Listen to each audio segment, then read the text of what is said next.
Hello and welcome to Still Got Legs, a Doctor Who Rewatch podcast brought to you by Another Happy Studios.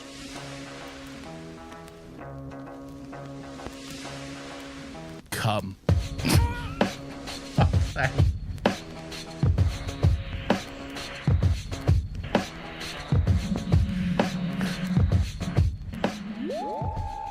Hello everyone, welcome to Still Got Legs, a Doctor Who Rewatch podcast, the only one that exists in the world. Don't find any others, or I will fucking kill myself. My name is Nathan. As always, I'm joined by my wonderful companion as we go on this adventure through time and space. His name is Lawrence. Lawrence, hello. This is when you can talk. Oh, thank you. I appreciate it. I thought what you were gonna do is stay silent and then say like, oh, it's still somehow better than when you write one. Why would I do that? That's just mean for no reason. Oh, okay, fine. It's true, but it's also mean for no reason. I don't like you today, but that did make me laugh. Good, I'm glad. We also had a 5-minute discussion about it beforehand. Because, about when I was allowed to talk. Because you couldn't because I just said to you, no matter what happens, don't interrupt. And that prompted like 5 questions from you for some reason. I was curious. That was not a simple enough direction. Apparently that required a follow-up for some reason. If I said the same to you, you would not rest until your questions were answered. No, I would be like, well, I'll find out in 10 fucking seconds. So I can handle that. No, that's not good enough. We needed to argue for 10 minutes and then I'd find out. That's the way I wanted to play it. We did. Because of you idiot. How are you, Nathan? Lawrence, I am good. How are you? Nothing there. What do you mean? Nothing. I can't work with anything there, can I? I can't jest at good. Oh, well, what can I say? I don't know. What have you been up to? What have you done this week? Nothing. Literally nothing. I've done work. I've watched Succession. Yes. I've recorded a podcast about Succession. We did do that. Trump got shot. Yeah, that's pretty big. That's pretty wild. I've had a busy week, Nathan. Was it busier than Donald Trump's? Did you get shot? Well, I don't know. Maybe because he's campaigning. I reckon I've done more. And you're not. No. You're taking a break this week. No, Lawrence 2024. I'm trying to work out, like, because he's had a very busy last couple of hours, like 24 hours or so. Yeah. Right. But I've had a busy week. So do they equal out? I don't know the man's schedule. I'm trying to find the middle ground, find out kind of where we meet in the middle. I've had a busy week, Nathan. I've been moving house. Well, I haven't been moving yet. I've been packing to move. Joe Biden tried to shoot me. Fucks. He's a great guy, the worst guy. What? I don't know. I just saw myself talking about you moving and I realised I'll get bored of that. So I thought I'll do a fun little impression instead. Okay, good. Now go on, let's hear about you moving. Well, I've not, I've just been packing. It's not that exhilarating. This is so boring. Anyway. Lawrence, let's talk what we're here to talk about, which is, of course, Come. The Come people. The Come people. The Almost people, Lawrence. This is Series 6, Episode 5 of Doctor Who, Episode 80 of the Revival Era, Episode 80 of Still Got Legs. It is, of course, The Almost People, written by Matthew Graham, directed by Julian Simpson. You may be asking yourself, aren't those the directing-writing duo from last week? And I will say, yes, indeed they are, because this is a 2-parter. How many times do you need to do this little gag? What do you mean? Every 2-parter you do this bullshit. I don't think I do it every 2-parter. Most of them. When you remember, you do. It's a lot of them. It's a nice little gag, isn't it? Okay, if you say so. I think it's good. I'd miss it if it went. It's that good. Like your dad's terrible jokes. You may groan when they're there, but once your dad is dead, you'll miss them. Oh, Jesus. So there you go. Fucking hell. Once I'm dead, you'll miss my jokes. You're my dad, are you? in this scenario and in real life, yes. Okay, great. Yeah. You were an active 3-year-old. Were you? Come on. No, you want to get into it? We'll get into it. No, I don't want to get into it like that. It has horrible implications for your mother, okay? Oh, no. Oh, God, no. Exactly. You didn't think of that one, did you? No, I didn't. I should have been. No, wait, I should not have been. Yeah. Hang on, I'm in hot water now. Yeah, well, good luck with that. Nathan, general thoughts, please. Lawrence, I would love to know your general thoughts on this episode. I just knew. I saw you were going to do that. Look, it's fine. It's not it doesn't quite close out the banger that was last week well, I don't think. It's a weird episode where it kind of just makes the same point that part 1 made over and over again. It gets lost in a little bit of like, oh, who's the real version? Like, everyone's pulling tricks. And then I think the way it answers the tough questions that last week brought up is a bit too easy of a wrap-up. It just transpires that, like, at least one version from the gangers and the humans just dies, so no one needs to make a hard choice, really. Which is a bit of a letdown, because I was excited for them to get themselves wrapped up in a real complex scenario that was going to be quite tough to solve. And then the Doctor does something crazy. But I don't know. It's fine. I like it. It's serviceable, but it's not as good as last week. So there's an episode of Friends. Does this require me to have seen Friends? No, not at all. Okay. So there's an episode of Friends, where Rachel is making a dessert for Thanksgiving dinner. I'm not sure if she prepared the whole dinner or not, but she's definitely making the dessert. Okay. And it's it's one of the bottle episodes they did. They did a bottle episode every season, which I think was usually a Thanksgiving episode as well. But anyway, regardless, it's a bottle episode. Rachel is making the Thanksgiving dessert, which is some kind of English trifle. Okay. All right. And she's making this following a recipe from a cookbook, an old English cookbook specifically. Okay. Okay.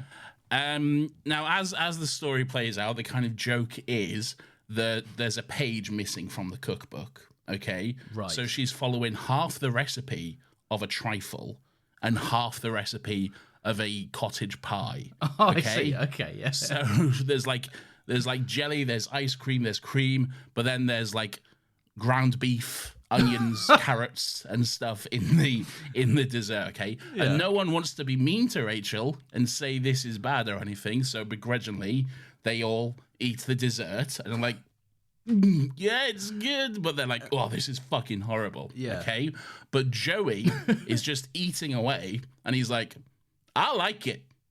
I like it. Okay. Okay. Yeah. And that's me with this episode. Okay. What a long fucking anecdote for one thing. I like it. I think it's good. I think it's fun. I have a good time with this. I think it's a banger. Okay. On par with last week? It's just because it's working with last week's ingredients, right? Yes, it's working with last week's ingredients, okay? And those ingredients are good, okay? Yeah. As Joey says, the cream, good. The jelly, good. The beef, good. It's Yeah. all working for him, okay? So for me, it's good. I enjoy it. Should I watch Friends? That sound like a fun scenario. You should watch Friends anyway, okay? First of all, it's a classic sitcom. I know these days it's cool to hate on Friends, okay? All these young people being like, millennials love Friends. Yes, I do love Friends, okay? Make fun of me if you want, all right? But I like it, okay? Okay. I think you're on the side of the young people. What do you mean? You should be on you have a podcast about Doctor Who. You should not be on the old fucking boomer side of this argument. It's not a boomer thing. It's a millennial thing to like Friends. How does it work? Boomers. I'm a millennial. So boomers are old. What are millennials? Millennials are me. Okay. I'm one of the younger millennials though. I was born in the last few years of the millennial gap or whatever. What am I? You're a Gen Z. You're but an old Gen Z. Okay. So that sounds like I'm two bad things of the worst option. Like I'm an old version of Gen Z, which suck, right? Why are you saying Gen Z sucks? Okay. Why are you alienating most of our audience? Okay. Why are you doing that? I don't really. I've never really thought about it. Why do you think they suck? I don't think I see people say they suck. I see people moan about them. And who is that? I guess that's the rivaling factions. Right? There you go. See? Every generation is like, oh, the new one sucks. They're not like me. Yeah, different generations have different fucking things, and that's okay. All right, fine. That's unrelated. Yeah. So, all right. Should we go into this? Where do we start? Okay, so we start, Lawrence, where we leave off last week, which is in the cum factory, because the doctor is here, the cum doctor. He is. And he seems to be having a bit of a rough time with it. He specifically says the flesh is struggling to cope with his previous regenerations, okay? Yeah. Which I think is interesting, because he's kind of he's going through his old bodies somehow. The flesh is trying to make fucking sense of all that and figure out like which version is he, I guess. So he like says, one day I will come back, which is a quote from the first Doctor. There's a fucking audio clip of I think it's an audio clip of Tom Baker saying, "Would you like a jelly baby?" Yeah, I couldn't figure out if that was just a killer impression. No, but then there's very clearly fucking David Tennant's voice as well, saying, "I'm the Doctor" at one point as well. So yeah, it's this whole mismatch. He's saying reverse the polarity of the neutron flow, which is always just like classic Doctor Who technobabble, basically. Yeah, he starts saying like reverse the polarity of the jelly baby flow, and like he gets. I like this because obviously like you're just taking on a regular human, right? No issues, mate. Dream. Yeah, but in the park. But there are complexities in the human experience, obviously, but like it's nothing compared to this. This must be the world's biggest shock. Of like, hang on, you got different faces, different people. What's happening? Yeah, human DNA and animal DNA quite different, I'd imagine, or biology anyway. Do you reckon, does the flesh have one heart? Where do we think we landed on that? I would imagine this version of it has 2 hearts. Because it's a complete copy, I guess. Yeah, it's a copy in every way. So it replicates the body. Oh, but then it can kind of do what it wants anyway, because it can turn into a dog later on. Like, I guess it doesn't really have many restrictions. Yeah, if it can turn into a dog, then it can easily just have a second heart, Yeah. Nothing wrong with that. Can it regenerate? Oh no, is the answer, because we see it die. So no. Yeah, but we don't see it try and regenerate because it just got kind of vaporized immediately, right? So, but if Cum Doctor got shot, let's say by an astronaut, could it regenerate? Oh, that's true. Could it start to regenerate and then get shot again? Oh, look, the bottom line is we'll never know because they needed to immediately wipe this Doctor off the board when the episode was done. Of course they did. You can't have 2 Doctors running around. That's insane. No, what are you going to do? Drop one off on a parallel Earth? That's insane. What are you going to do? Let one just be around? Yeah. And live somewhere in a house? All right, I don't think you understood my joke, Lawrence. No, I got your joke. I'm saying they've done it multiple times. Lawrence, you don't understand my jokes. They're too highbrow for you. Anyway, sure. Doctor's having a rough time. He screams into the camera. This one looks a lot better than the horrible prosthetic last week. It actually showed off Matt Smith's cheekbones and face and everything. It wasn't just like a pudgy little flesh covering they put over him. Yeah, just a slightly overweight Matt Smith. Yeah. Kind of thing. Yeah. Yeah. Was it going for the same thing? It felt thinner. That's what I'm saying. That's what I'm saying. Yeah, it definitely was. It was like that half state that we spoke about with Jen last week. Yes. The kind of in between sort of thing. Kind of red veins exposed. Yeah, it wasn't quite human, wasn't quite full flesh ganger, sort of the in between phase, which looks a lot better and a lot creepier, really. They do well to do away with a lot of that for this episode. And there's also, that is the only time we ever see the Flesh Doctor in this entire episode. For the rest of the episode, it's just regular Matt Smith all the time. And you're like, I wonder why that is. And then the end of the episode happens and you're like, oh, that's why that is. Okay, that makes sense. Anyway. So I like I said last week, I remembered none of this. But if that was... We get it. I want to know later. Okay, all right, fine. I want to know later, okay? Because I'm going to ask you a specific question later on, Lawrence. Okay, all right. And I want to know later on, all right? All right, so titles... I'm going to do this every week now.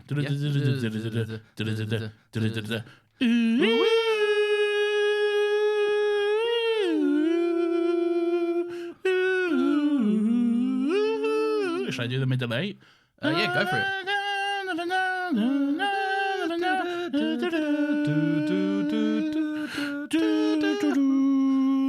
Anyway, I'm coming for your job, Murray Gold. Yeah, exactly. We're cooking over here. Yeah. just get us just mouthing into a microphone. That's what you need. I'll do all the hits. Here's, I don't know, name me a Doctor Who song. I Am the Doctor. Classic. Alright, but now make it a somber version.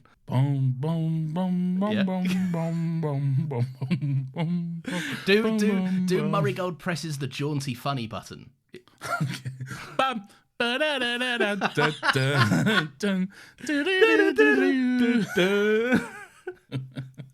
Oh, we have fun here. Anyway, Lawrence, titles, whatever. The gangers have stopped trying to get in for a second, and then they start to get in again. The Doctor says that he needs proof that the Cum Doctor is him. So he briefly asks him about cybermats, and then he answers, and he's like, oh, they're little cyber boys. Matt Smith is very good at bouncing off of Matt Smith in this. I haven't know. I say the doctors seem to be getting on. Matt Smith is having fun playing against himself. You know, they're finishing each other's sentences. They're having a good time, and he's doing it well.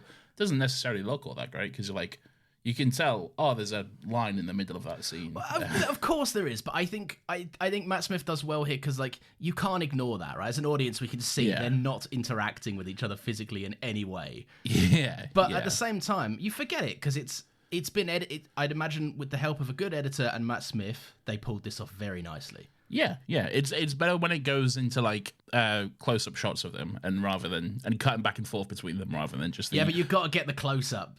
You do have to get the awkward-looking wide shot of them both stood next to each other, which you're like, okay, I can tell, but still, it's the close-ups look good. I think it's just something that you've got to do. Everyone knows it never looks great, but it just is something that you're tied to when you make this concept. But it has to be there. Yeah, it does. So I like that. Amy clocks the shoes, which is fun. I like this. Clever Amy. Yes, she does clock the shoes. The doctors, they both tell her to breathe. Once again, they both say, Amy, breathe. And then they like step forward and we see their boots. One's obviously wearing the normal doctor boots. One's wearing the little brown scraggly boots or whatever. As this kind of constitutes as a separate doctor look, is it fair that we do suit talk on this? No. Not at all. No. Look how far you've fallen, Nathan. The listeners are screaming at you right now. Don't forget where you came from. We'll say suit talk until later on, Lawrence. Okay. Oh, I wasn't familiar with your game. Exactly. Okay. Oh, quick to judge you are. Little do I know it is me who has fallen. I like the doctor says wowzer. He says great. yowza. Oh, yowza. Yeah. And then come doctor says, do we tend to say yowza? And he says, we're under stress. It's fine. Yeah. We can say it. I do like that they'll gloss over that. What was the last time this happened? Is the who's the man in the 11th hour? Oh yeah.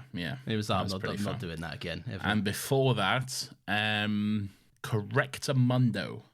Is that what it? Wait, when was that? Was that it? School reunion? Correctamundo, a word I've never used and probably never will again. Oh yeah, it does feel very 10. Yeah, because he's in the classroom, right? Teaching. Yeah, he's in the classroom. Then I think teaching them about just vague science or whatever. With the power of chips. Where that little chip boy is answering all the questions. I know all the maths. That little chip boy knows all the maths and science. Just scoffing his chips in the back row, knowing all of his science. Anyway, Jen is touching some fleshy cum circles on the wall while Rory cautiously follows. Why is he cautiously following? Wasn't he looking for Jen? As far as he's aware, this is Jen. So he's just like... And then why is he like, suspicious? But then later on, he's like, Jen! You know? I think they got to get that suspense. They wanted that shot of his knuckles kind of creeping around the door frame. Yeah, but make it make sense in the story, though. That's what I'm saying. You know? Well, I think you can do two things. You can run off to like eagerly save someone, but then also like hang back and just see how it pans out. That's the smart move. Yeah, but it's Rory. He's not smart. That's true. I think Rory's quite smart. No, he's pretty smart. Yeah, he's pretty smart. I take that back. He does spend the entire episode getting fucking tricked and played, but yeah. He does get flim-flammed a lot in this episode. He does. But look, we love him. We love him. It's midnight. The clock strikes 12, so it's Adam's birthday. Adam being the young son of Jimmy, the man whose name I definitely know.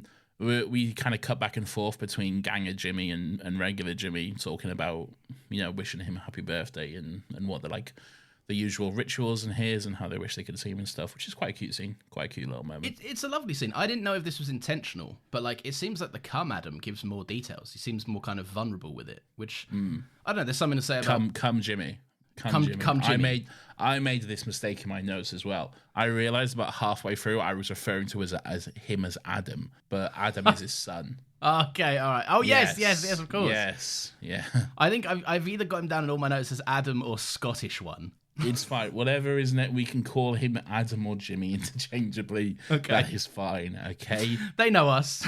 I've got one of them who's, for the life of me, there's one like factory cum worker or whatever whose name for the life of me I do not know, and I've just called him the other one throughout all of this. Is he the one that kind of twats Matt Smith later on in the episode? No, that's Buzz. Yeah, I thought that was either Buster, Buzzer, or Buzz or something. No, that's Buzz. It's not Buster. I didn't know. Buzz. I know Buzz. Buzz was in Life on Mars, so I know Buzz. I'm Okay. familiar with Buzz, okay? Is he the one that survives the episode and is like, let's tell the world that I'm a No, cum he's man? the one that gets eaten by Jen. I thought that... Oh, yes, yeah. That's Buzz. Buzz gets eaten by Jen, is what I'm saying. No, so then who's the one that you don't know the name of? The young one, the other one, the spare one. The one that tells the world he's a cum The man. one who has, like, no lines throughout the entire two-parter. Yes. And then at the end, he's like, I'll kill myself. And then he's done. You know? Yeah, time to die. Yeah, time to die. And then he's with Miranda at the end. Yes, yeah, that's what I'm saying. Not TV's Miranda, but Stop doing this. No one's thinking this. I gotta make sure, Lawrence. They might be thinking it's TV's Miranda. Yeah, well, easy mistake to make. All right, no, but I like this moment because they're both talking about Adam. I need, fuck's sake, I've wrote him down so many times as come Adam, and now I know he's the child. This is horrendously inappropriate. Yeah, actually, on second thought, maybe not. Don't say come Adam. All right? Was his name Jimmy? Come Jimmy. Jimmy, yeah. Okay, so Come Jimmy's giving off more like being more like emotionally available, which is quite cute. Whereas regular Jimmy's being a bit more reserved, and I just think that's nice. One of them is appearing more human. The one that isn't human is appearing more human. I just thought that was a nice little detail that they threw in. He's like, That is quite interesting. Yeah. he's saying like he's got a silly little dance. He'll be up at the crack of dawn, Yeah. and whereas yeah. the other one's like, it's his birthday today. You know that? Not bad. Not Thank bad, you. Not bad. Usually quite horrible. But I tell you what, no, I think the trick is short and sweet with you. Yeah, I tried the R out differently as well. That's Yeah. something. That's a Scottish thing. Yeah, I'm not doing it again. Yeah, I wouldn't. Quit while you're ahead. There's hope for you yet, it seems. Retire at the top of your game. Yeah. So anyway, Jen comes in and she says to them, "The eyes are the last thing to melt of the flesh of the gangers of the cum." And there's one question in those eyes: why? And then she's like talking of revolution, and then She's on the one. other one. She is on one. She's like really becoming like a fucking martyr for these people.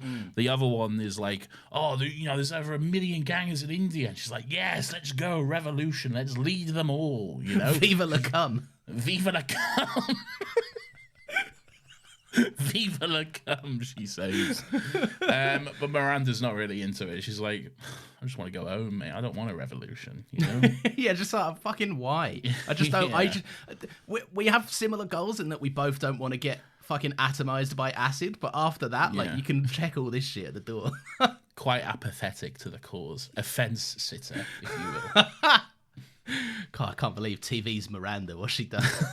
How could TV's Miranda do this?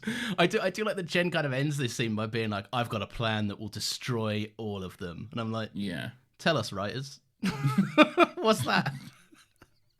We'll find out later, Lawrence. No, but it's so silly. Don't worry, we'll find out later. I have a plan that will blow them all up. Anyway,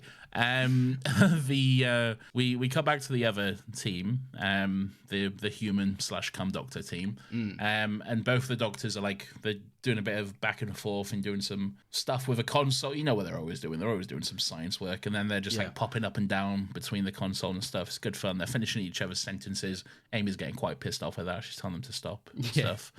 And they call the TARDIS sexy again, which I quite enjoy. They do, yeah, they're on one ever since. Yeah, they say tough old sexy. They're both getting a bit horny for their car or whatever. So They go off and go. You might not have seen this. They go off into a different room. And they come back 5 minutes later with big grins after talking about the TARDIS. they don't even know where the TARDIS is. No, but they're thinking about it. Oh, okay, I see. They was self.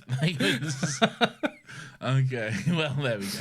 Well, there's a rare occasion, isn't it, that there's two of them?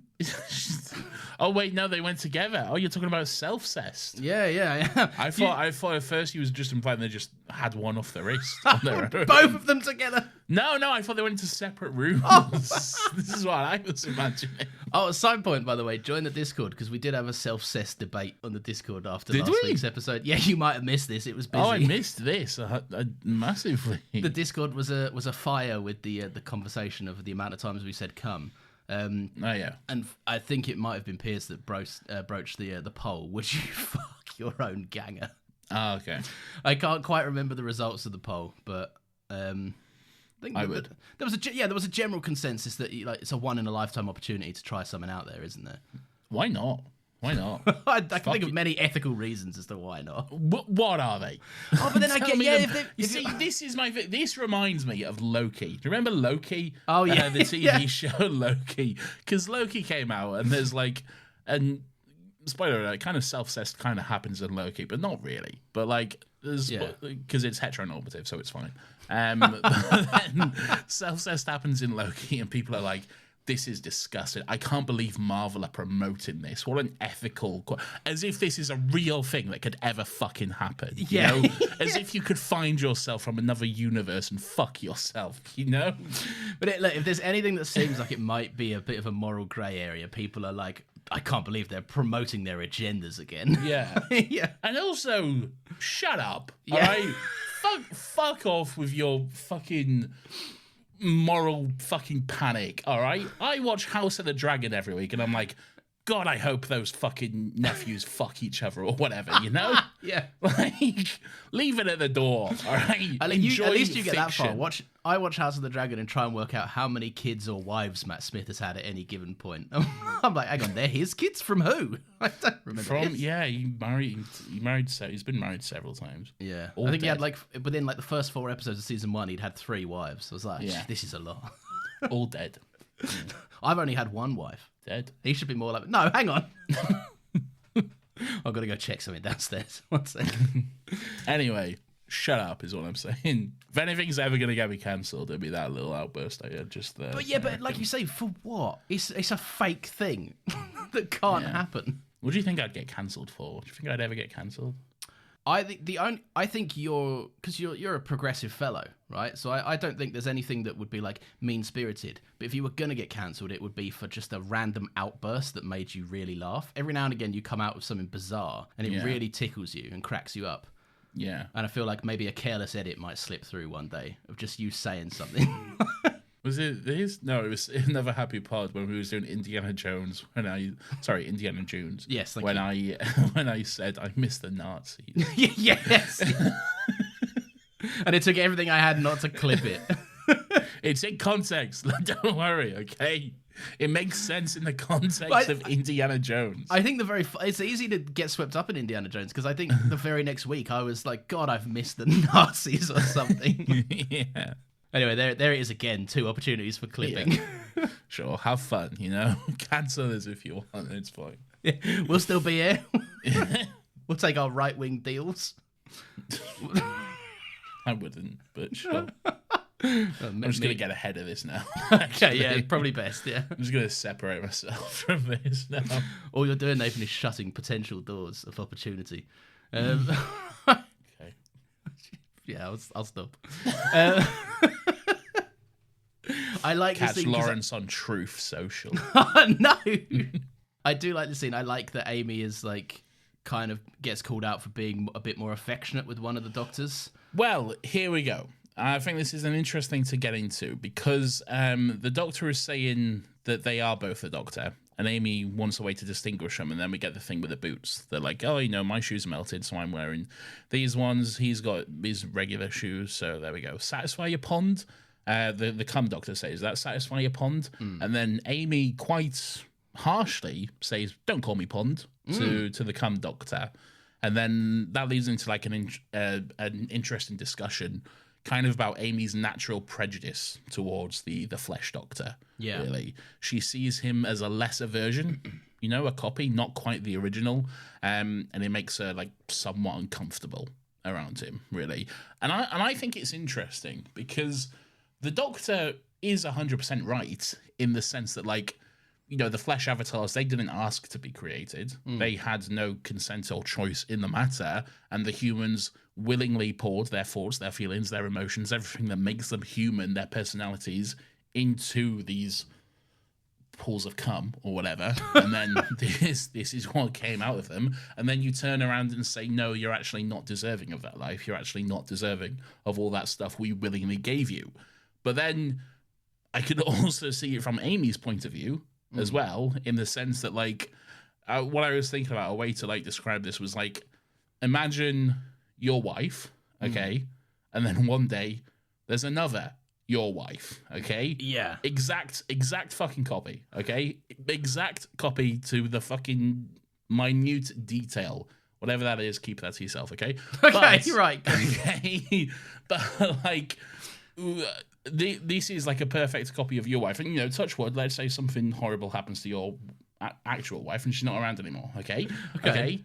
And you're like, yeah, this is the only thing is that this is an exact copy of your wife in every way, but the only thing is, you know it's not the original, okay? Yeah. You know it's not the original version, okay? Are you going to be able to kiss those lips and hold that hand with no fucking, like, second question or thought? Or are you going to be like, but it's not, you know? Yeah, look, I like this kind of quandary for Amy, and like, because it put in that scenario, yeah, it's tough. It's really hard to distinguish what you do, like, because the morally good thing to do is to fully let these cum people integrate themselves and accept them completely and wholly, right? I bet that's what you want. You're like, yeah, I got 2 wives. Yeah, look at me. He's rubbing his hands together. But at the same time, like, Amy is like, there's I'm not going to say right, but there is a part of Amy that you can really understand where it's like, no, but you're not the person I did all that with. Yeah. Like, you weren't alive. You couldn't have been that person. You can remember it, but it doesn't feel as real as you tangibly living it.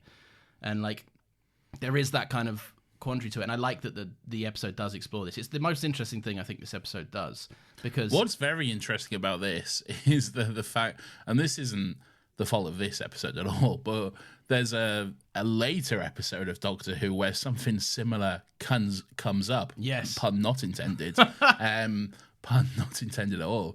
But something similar comes up. But that time it's the Doctor who has the prejudice and struggles with it, which is quite interesting. Really. Is that the speech that happens every time there's a war? People post it on Twitter. Oh no, it's not that one. No. Oh, okay. No. It's Peter Capaldi's last episode. Ah, okay, all right. Oh, yes, I see. Yes, yeah. All right, no, I like it because Amy's a fundamentally good person.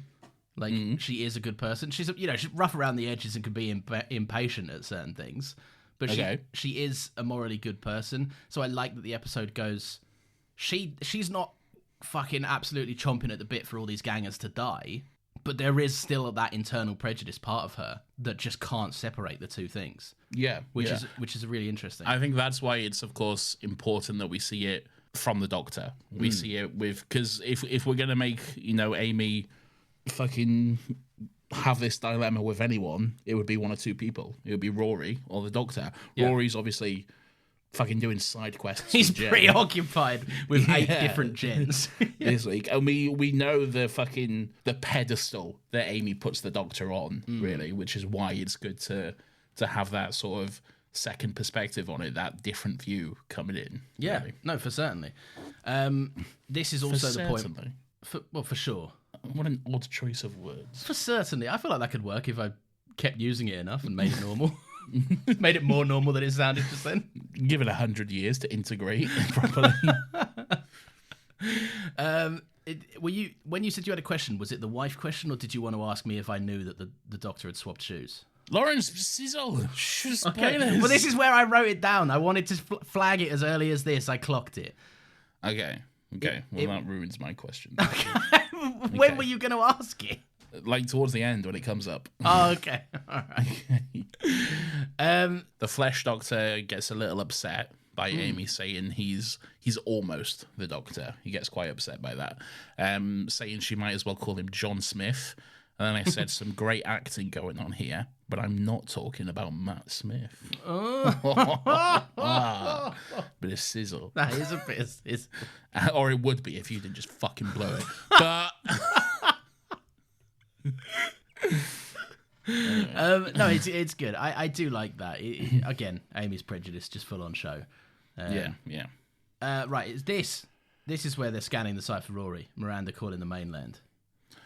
Yes. So they get in touch with the mainland. They're sending out like a distress signal, calling for backup. And then TV's Miranda says they need to wipe out all the gangers to like fully eradicate them.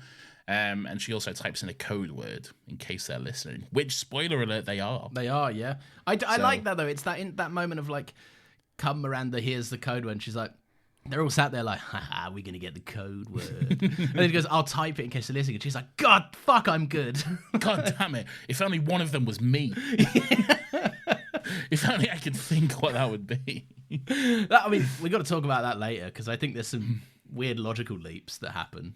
I think it works. But, it does work, but I feel like there was a better way it could have worked better and actually stayed worked. Feel free to cut this out, because it might make you easily hackable. But when you create a new password for a website, you using an old reliable or? I used to.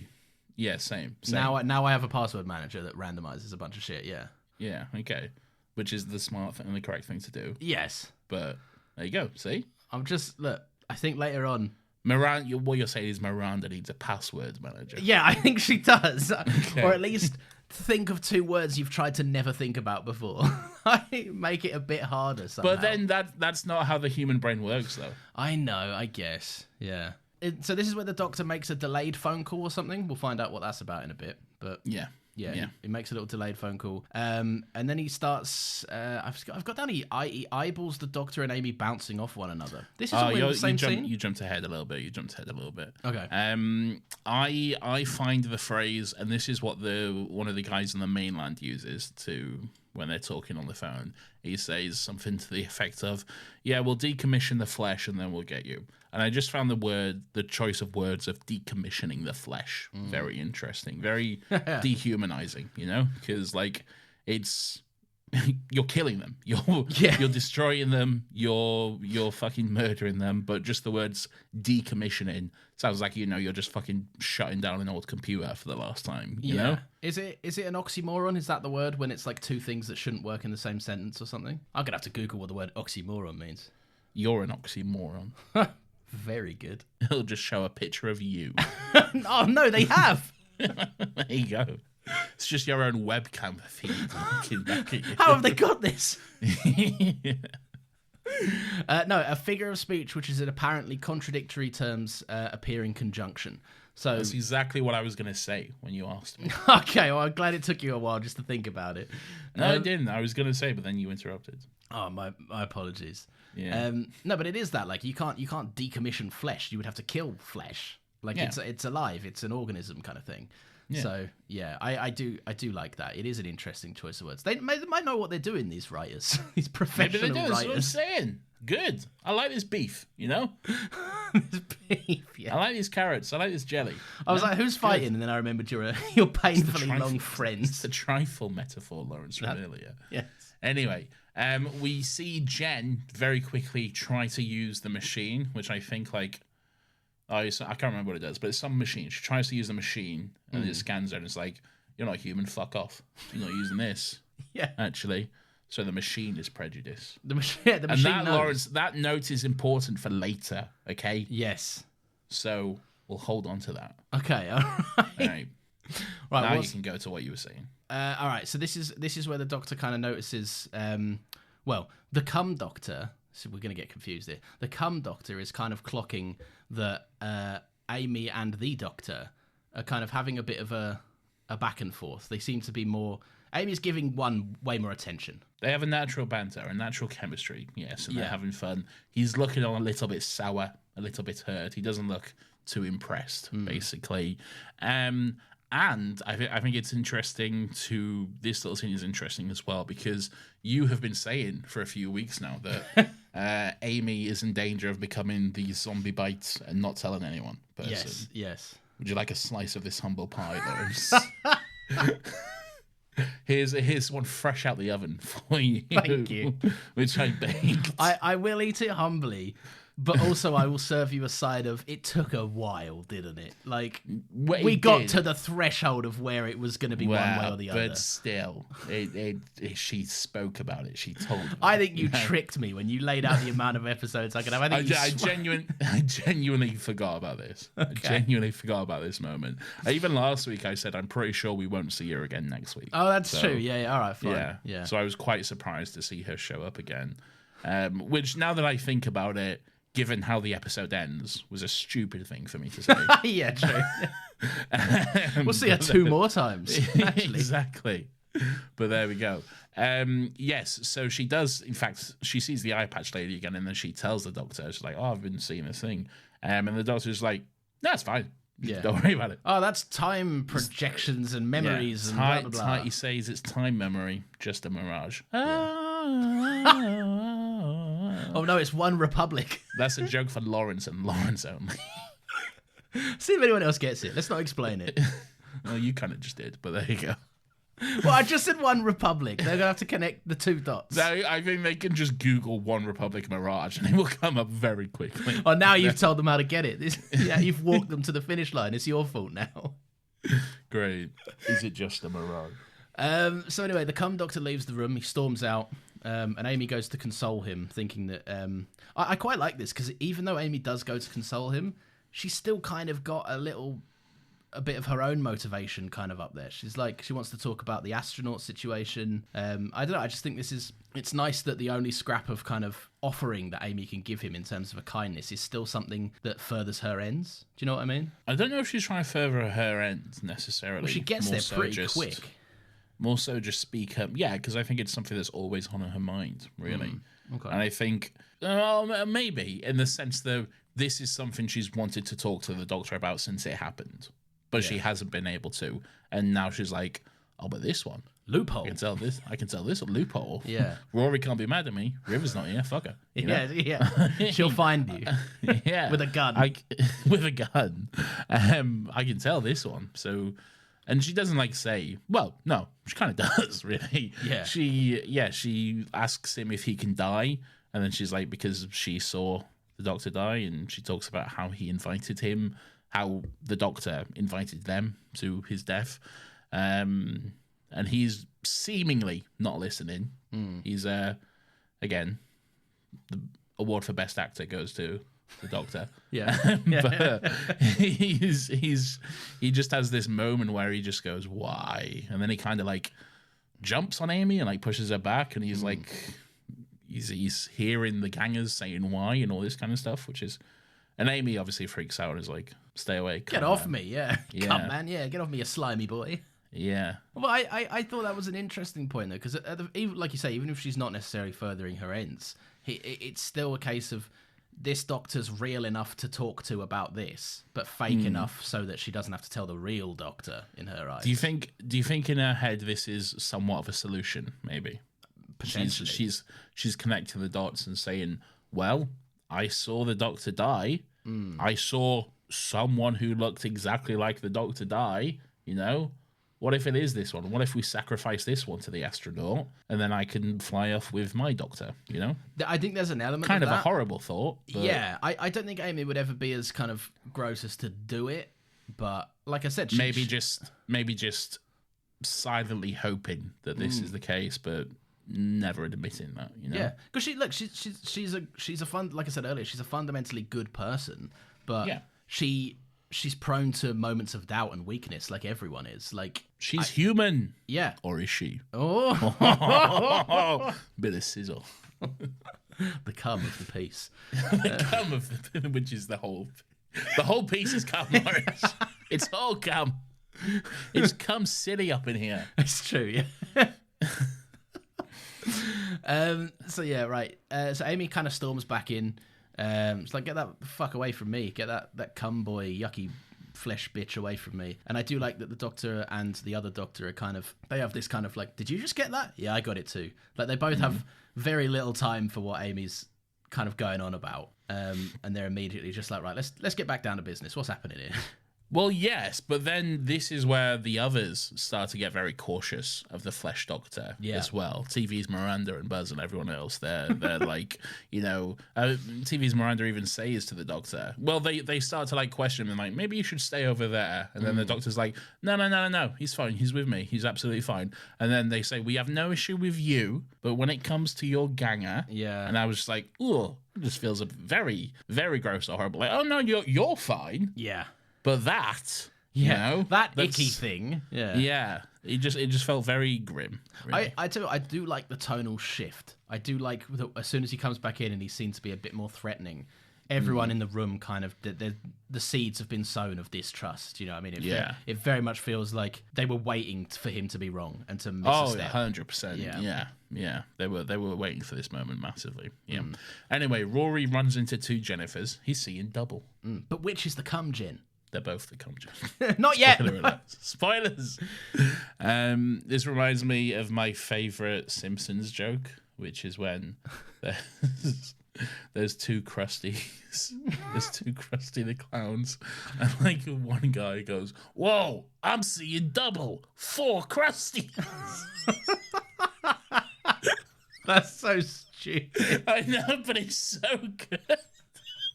That is very good. It's so fucking stupid, but it's good. 4 Krusties. Is there like a nice little gap in between that as well? Yeah. Oh, it's very That's good. fun. Yeah. So Rory stumbles across the two gens, which is the cum gen. This did get me. This because This trick you. It's sort of Were you because bamboozled? Were you flim-flammed? Well, yeah, because I didn't really. I know the Doctor. I followed the Doctor for a season and a half. This Doctor, anyway. Yeah. Right. So I'm like, I can see, and I can see when the show is trying to trick me. Like, there's a lot of close-ups of shoes. A lot of people mentioning the shoes. I could sense this. But when Jen's like, which is the real cum Jen? And I thought I had it. I thought I was like, And then I was wrong with the one who ends up dying. Yeah. And then I was even wronger later on. Yeah. I was like, God, fuck, damn. So yeah, we'll get to it when it comes about. But this did throw me. I will admit to not being smarter than the script here. Okay, interesting. That might make something very interesting that happens later on, but we'll get to it. Okay. Okay. So yes, Jennifer melts into a pool of cum. Sorry, just before that happens, the Doctor says they can use the sonic to track the gangers, as humans and gangers give off slightly different signals. And then Amy is like, Amy is very adamant about the fact that he is the only Doctor. There aren't two. He's the only one. End of. I don't know what that means, but that's what I wrote down. So it's that. I think this is where the Doctor questions her, right? He's like, are you certain? Could you say with 100% certainty? And I think this is where the episode really was like, oh, we're not even trying to twist you anymore. It's just like we're being too on the nose with this. I can't remember if you knew way back when. Yeah. I think it might have been till the end. I'm not sure, but I was also an idiot. Yeah, that's what I'm saying. If the trick works, it doesn't mean it work on you today. Yeah. Right now on Twitter, there's like this whole thing talking about Missy, which is a character we'll get to. Yeah. And that's all I'll say about that character. But they're saying like, well, I guess it's not all I'll say because I'm about to say this. The kind of like thing at the moment is, I can't believe people didn't know who Missy was until the reveal. And I was like, I fucking didn't. Yeah, I don't think I did. No semblance of an idea until that reveal. Wasn't even a thought in my mind that was possible. Yeah, because I mean that's the first time the show does something as well, quite majorly. Mm-hmm. I tell you what, like I say, this is where all my hazy blank spots are. But I know for a fact I didn't know that reveal, but I remember watching Michelle Gomez being like, it's a really good performance. It's a really good, sinister performance. I'm just saying too much, spoilers. No, I know, but yeah. I'm sat there thinking, that could be a really good casting. Oh. So yeah, the Doctor saying Amy and Rory give off different signals. The cum and the humans give off different signals. Yes. Amy's becoming a bit more irate. The Doctor challenges her on what might be her prejudice, but like you say, Amy definitively knows. You are the Doctor. I know it because I know you. Yeah. And you don't smell of cum. Yeah, exactly. Yeah, and you're not glooping about. You don't make a big squishy noise when you move. You're not going... Blah, blah, blah, blah, blah. Oh, you should edit this so every time the cum Doctor takes a step, it's just like squelching. There must be a scene somewhere in the episode of Amy being like, I know it's you, 100% you, and then he walks off and he's like...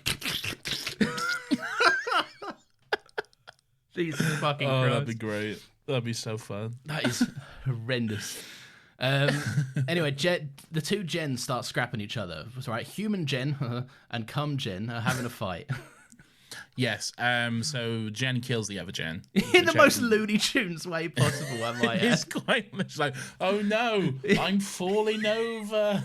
It's the whoa, whoa, whoa, whoa, whoa, whoa, kind of fall backwards. Yeah. So she melts into a pile of cum. Yeah. What killed her? The acid. Oh yes, she does. She landed in a puddle of the acid. That's right. She melted. Yeah. I'm reminiscing it. I was just thinking, like, is it just like if you push them over, they're like, oh, I'm cum again. The episode's not that stupid, Lawrence. Okay. Help me, I'm a puddle. I wrote down, she starts melting into cum, meaning the other one is the human Jen. Sizzle. I'm writing banner in my own notes, mate. I'm sizzling. Are they notes for you, like, Nathan, remember to read it out this way and be cool? Yeah, but then I don't. Then you get too self-aware and you're like, no, they'll know. They'll know I wrote it down. It's not organic. I do that sometimes as well, and I'm like, what am I doing? Who's this for? It's only me that reads this. The team see Rory and Jen on the camera feed heading through one of the various corridors. A lot of Doctor Who is just people walking through corridors. Really is, isn't it? Quarries and corridors. Yeah. A lot of corridors, a lot of quarries. That's all it is. We should have called this podcast Quarridor. Corridor. No, that's nothing. Yeah, you laughed. It got you. No, yes, but it only works with context. You're not coming across a pod. I'm coming all over this podcast. Not me. What's going on? So the Doctor throws the Sonic over to the Cum Doctor. There's definitely not a match cut in the middle of these two, by the way. I think it's done well. It's seamless, but you know it's there. Every now and then you get so pretentious about editing. You're like, actually, I'm an editor, so I can see it, really. You have your untrained eyes. You're not like me, who knows how editing works, actually. I'm not saying it was poorly done. I'm just saying it was there and I saw it. Yeah, well, fucking who cares, all right? Not like all the match cuts I deploy on a daily basis because I'm in this line of work.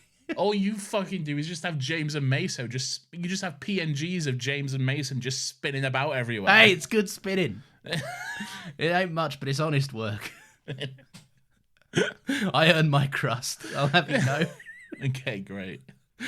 Anyway, so the doctor sends the Cum Doctor. It's like, go have a look at all this. Go have a look, check out what's going on. Here's the Sonic. And you see Miranda give the shifty eye to, what's his name? Buzzer? Buzz. I'm going to call him Buzzer. It's not Buzzer, it's just Buzz. Miranda gives the shifty eye to Buzzer. Buzz. It gives him the most subtle across the look, like, kill him. Yeah. Give him a whack. Give him a wang bang, yeah. No, hang on. If someone told me to give someone a wang bang, I wouldn't really know what that meant. A wang bang, thank you, ma'am. Okay. We found out some lore here that the Doctor once plugged his brain into the core of an entire planet just to hold the orbit and win a bet, whatever that means. Yeah. So, yeah. That's pretty fun, I guess. I really like it when Doctor Who writes kind of things in like this, and I'm like, you've wasted this idea because you know there's no way this makes sense in an episode. I'm like, this was ever going to be something.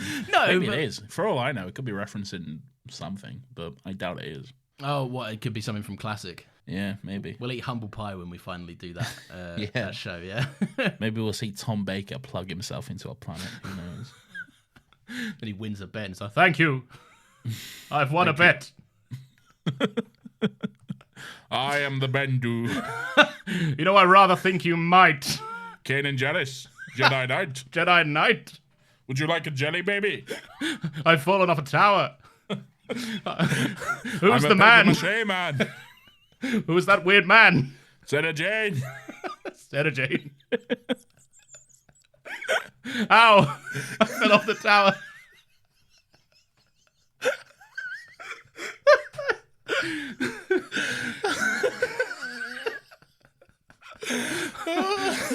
I hung myself from my scarf. Stop. Sarah Jane. Oh, God. Love that Tom Baker cadence. So good. Oh, Lord. Good stuff. Where are we? Oh, yes. Okay, so Jen gets Rory to use the machine that she couldn't use earlier. How interesting, Lawrence. Saying the wheel is too strong for her, so Rory will break out the big guns, as he puts it. Showing off his biceps. He can sense that Jen's been flirting with him. Well, he shouldn't be flirting back, should he? He's a married man. All right. No, but he's doing that thing where he's trying to diffuse it. He doesn't realise that what she's into is the nerdy, awkward Rory. He's just making his riz more palpable. Oh, you think he's trying to like be a bit pathetic to put her off? Maybe not so that much, but I think he's just trying to be like, if I just keep being myself, like she'll maybe go away a little bit. But little does he know, she's mega horny for himself. So she likes two things: weak men and revolutions, and that's it. Also, Confidential is very funny because the actress who played Jen is so clearly into Arthur Darvill as well. I didn't watch Confidential. I've seen this clip circle around every now and then. It's very funny. It's very funny. You can see she is so fucking down bad for him. Fair play. He's a handsome man. He's very handsome. You know, he's always chipping away on his guitar in Confidential. He is doing. Yeah, we're all down bad for Rory. Okay. / Arthur Darvill. So Miranda has a brain clot. How's that? Ganger. Wait. Oh no. Sorry. Jen gets Rory. Yeah, Jen gets Rory to use the machine. Okay. So when you were saying you was tricked, no hints at this point. No. This got me. Maybe I've made the wrong decision here. You was like, it seems I've been bamboozled. Yeah, and then I was like, okay. So I think I'm leaning back on the side that I was on originally, and then I thought I was wrong. And then obviously the ending of the episode that pulls a 180 fuck you on me. Yeah. So yeah, I did notice, I was like, there's a specific reason why she hasn't done that. Yeah. Obviously. Okay. Interesting. Yeah, so she basically gets him to heat up the acid below the monastery, which will eat up the whole island. So that's pretty fucked. Yeah, it sounds great. Yeah. Anyway, yeah, TV's Miranda has a brain clot. And Ganger Miranda guesses the code word.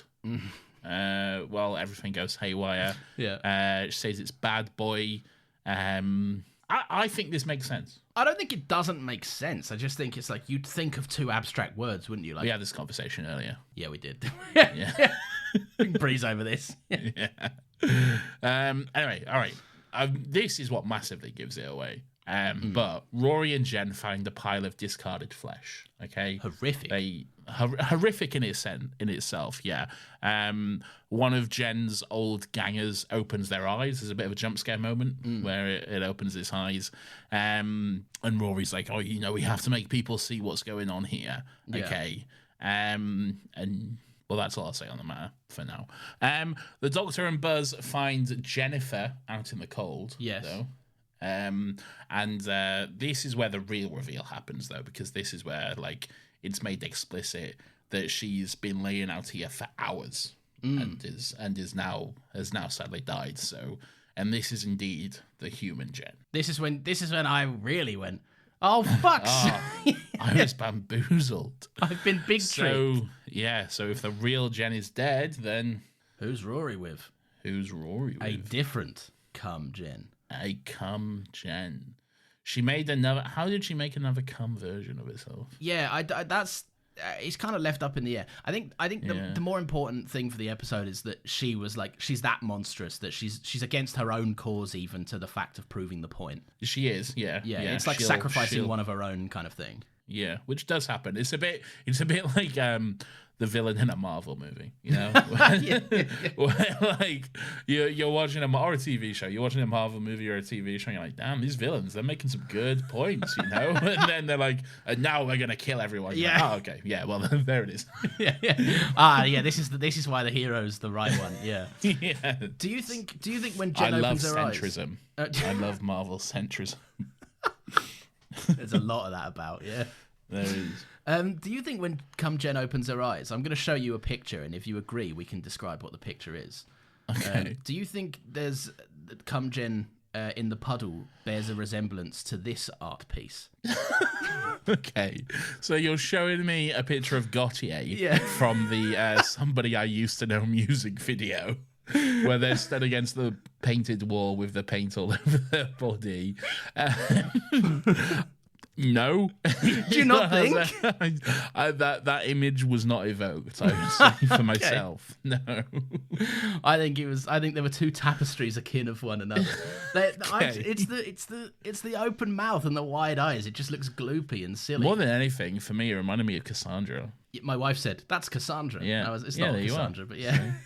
It's just because it's eyes and a mouth in a pile of white flesh, really, isn't it? That's it. Yeah, moisturized And cum. God, I feel like Cassandra was up to a bit of that. Probably, yeah. Yeah. She had that mouth. Oh. Elton and her would get Elton core. Elton. Oh my God, power couple Elton and Cassandra. Exactly, they'd be unstoppable. The last human man who understands her plight. What happens to fucking Moaning Myrtle when fucking Elton meets Cassandra? She gets paved. On one of his many adventures with the 8th Doctor and Jackie Tyler. She gets put on the ground and they get, you know that thing when Lightning McQueen has to repave the road? They run a big steamroller across it. Yeah. Big Bertha or some shit they call it. I can't remember. Something like that. We know too many stupid little things about shit no one cares about. I care about the Cars. I care deeply about the Cars trilogy, especially Cars 3. If you haven't seen Cars 3, watch Cars 3. Yeah. Masterpiece of a movie, I think. We did all three of them on AHP, and the trilogy is very much... You know that picture of a horse that's like the flaming horse, then the badly drawn horse, and then another flaming horse? Yeah. Yeah. That's Cars. That is Cars, yeah. Even the second one, it's got some highlights. There's Finn McMissile, everyone loves. Not the first time Finn McMissile has been mentioned on this podcast in recent weeks. I think this is what I mean. Last week or the week before. But there we go. This is what I mean. We know too many things about dumb things. Okay, great. That's because we do dumb podcasts about dumb things. That's true, yeah. It's entirely our own fault. Anyway, so Buzz knocks out the Flesh Doctor. He's like, sorry, mate. Just business, innit? And knocks him out. Oh, no, he states it's us and them. Yeah, that's what he says. Us and them, innit? Yeah. And he knocks him out. Then they have the human gang have to walk past a wall full of eyes. What was this about? This is very funny because this is what Jen was touching on the wall earlier. She was drawing circles and cum on the wall. Right, earlier. I see. And it's these eyes. Okay. But what's very funny about this scene to me is the Doctor walks in and he says, the eyes have it. And what does that mean? because that's in reference to a vote. As in anyone in favour? Aye. Anyone opposed? Nay. Yeah. The eyes have it. The eyes win. But no one's voting here. But it's just a clever little line that sounds smart. Yeah. It's just one reference which doesn't make any sense put here because there's a word that's the same. And that's it, really. It's like how you would describe my tweets, my brand tweets. Yes, nothing. Just correlation for correlation's sake and nothing of substance. Exactly. Yeah, that's it. There's nothing to it, but it's very funny to me. I do like these eyes though. They're quite creepy in the way that they observe people as they pass. They follow them along. I like the creepiness of them. It is a bit stupid if you're going to put security cameras about for your own sake.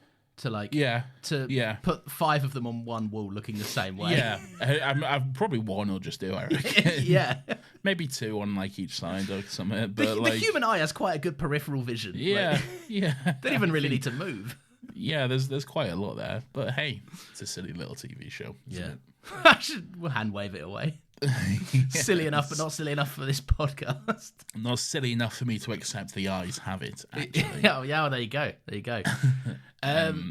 So Jen eats Buzz. Yeah, big chin style, yeah. Buzz finds her, and she's like, I'm stronger now, Buzz, and I'm going to eat you. And then she unlocks her jaw and chases after him. So, and it was... And I looked this up. It was in I think it was in the original script as well, in the initial script anyway, that she did eat him. But they thought that's probably a bit too gruesome, so we'll just imply it. Yeah, it was heavily implied. I don't know. They didn't really lose much gruesomeness. Yeah, so that's pretty grim. I think what's happened there is they were like, no, that's too much to show. Show me. You didn't fucking previs this. What was this gonna look like? I don't think they did. I think it was mentioned that it was only in the writing stage. Yeah. But... Yeah, because probably some VFX supervisors looked at it and went, no. No, I'm not doing that. Sorry, boss, that is literally not possible. Not in 2011. Yeah. Look, it's more monster nonsense, isn't it? I don't care for this. Yeah, it's more monster nonsense. I like the idea that Jen is like got radicalized to the point of she turns on her own faction to try and instigate a war. Yeah. Like, she realizes people's loyalties are kind of faltering, or that no one other than her really gives a shit, and she's like trying to stoke the flames of it by committing war crimes. That's so much more interesting than her being like, and I'm gonna gobble you up, yum yum yum. I'm gonna gobble you up. Like, I'm a big scary monster. But she didn't eat regular Jen. Like, just kill him the same way you killed her. She didn't kill her. Who killed her? Jen, no one did. She died naturally. Convenient heart attack placement. No. The doctor said it's because she was knocked out and then she was just out in the cold for like such an extended period of time. Oh yeah. And she was like just holding on, and she passed shortly before they got there or something. Poor Jen. Justice for Jen. So I guess you could say the storm killed Jen. Yeah. Like in Fortnite. She's out of the storm circle. Get in. Get in, Jen, quick! It's going purple. You know that moment when you get downed in the storm and you're like, "This is it for me," and you just kind of wait there for a bit until you die, until the clock runs out. Yeah. That's what Jen was up to. Someone get Jen a med mist, quick. Someone brave soldier needs to drive into the storm and pick Jen up. We've all been there. I don't think many people have, other than us. We have. We've been there too many times. We've had a few close shaves with the storm. I've had many close shaves with the storm. I've been a victim of the storm on not several occasions, but a few. You win some, you lose some. Which I guess is several. yeah, more than one. Yeah. All right, so yeah. Several for me has to be at least 7, you know? Weirdly enough, I do. Yeah. Yeah. That does track a little bit. Yeah. Huh. Anyway, it's the SE, I guess. SEV. Well, 7. You can see the connection. I can see the connection. Yeah, that checks out. Yeah. That was another. Also join the Discord. Conversation about a tier list of numbers being ranked this week as well. that was, and it got very heated. Yeah, like which is the GOAT number? I stumbled in, so everyone arguing about numbers. So I posted that Donald Glover arriving with pizza from Community. Like, what the fuck is happening here? I really love our little Discord community, but then every now and again it just spirals out of control, and the night needs to end before conversation can reconvene. It's good stuff. It's fun. It is. What's happening now? So yeah, Buzz gets eaten. Rory finds the others, and he's like, "Oh, me and Jen find a secret way out. Come with me. This is fine." Yeah. So they all follow him. We can't trust this, Nathan. But while that is happening, the gangers find the Flesh Doctor, saying like, "Oh, you know, this is how they treat us. You're one of us now, Doctor." And he's like, No. Call me John Smith now." He's gonna turn. He's not using his regular name. Oh, he's getting a bit radicalized himself. He's getting a bit fired up into this, but then obviously not. Yeah. I think maybe if I would have saw this stuff back in the day, I'd have been like... The trouble is they lay too much groundwork at the beginning of they're obviously swapped. They do. There is a very big establishing shot of, look at these shoes! Yeah. Look at him! And then every 5 minutes, the Doctor's like, "Do you not really think I could be capable of being a secret cum man?" And Amy's like, No, you're the best Doctor ever. I love you. You're the Doctor. You're the only Doctor there ever was, and there was no other Doctor ever. Look, in hindsight, it is very obvious. Yeah. It is very obvious in hindsight. But I can't say for certain because I can't remember, but I think it might have got me. It might have got me. Okay. But also, young. I was a dumb idiot. I was young. How old was I? 2011. I'd have been... I think I turned 18 in 2011. So at this time, I'd have been 17. That's still a young idiot, yeah. Yeah. It's not quite as young as us describing 2005 Doctor Who. But like... but still a little boy of 17. You weren't old enough to vote. That says everything. It's true. I was not old enough to vote. Anything after the fact, you could be an informed adult and make up your mind. I was not an informed adult at 18. I was not an informed adult until I was like at least 20 something, you know? Yeah. I was like, I had no idea how to cook until about 22, and I was eating pretty much just cheese baguettes at uni all the time. And nachos. And nachos. Oh, we made good nachos back in the day. We did. Have we discussed them on this podcast? Many times. Yes. So, on several occasions. All right, fair enough. If it's not this podcast, then at least the other one, but it's definitely been mentioned. Yeah. Anyway. You have to be a true fan to know the nachos lore. The nachos lore. Come. Yep, me too. Where are we? So okay, yes. So turns out Rory has tricked them all. He's like, well, I actually need you to come see some cum. And Jennifer locks the door. I just like the way once the doctor realizes what's happening, he's like, Rory Pons, Roranicus Pondicus. He calls him to use his Roman name, which I like. I like this because I look. There's a part of me that thinks this episode maybe does a bit of a disservice because Rory gets tricked so many times. He does. He gets played an awful lot, and even this point, he's like, "I've tricked you guys because what are you doing, Jen? Oh, I've been tricked." Yeah. It's very much like that.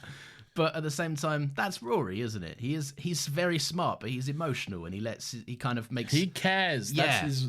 That's what, maybe described as a weakness by some, but to Rory it's a strength. He cares about people, and people can exploit that. Yeah, So. yeah. It's. I tell you what, it's more damning on everyone else, and Rory's a good man. Yeah. So Rory realizes he has been tricked, and Jen is a ganger because she's like, "Look at me, I'm a ganger."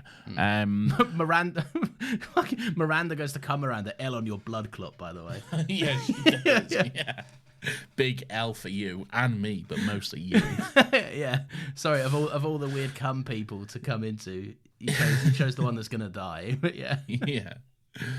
So Rory's taken away to the other gangers, and then we do get a moment of him yelling at Jen, though, saying like, "Fuck you," you tricked me, and all this stuff, which is quite good. Jen explains that the humans will be melted by the acid, as they deserve, and then they can fly away on the evac. And she tells the doctor that he's one of them. The doctor gets to have a bit of fun doing some evil acting again, which is quite fun. Squares up to Rory. Yeah, this is what I think.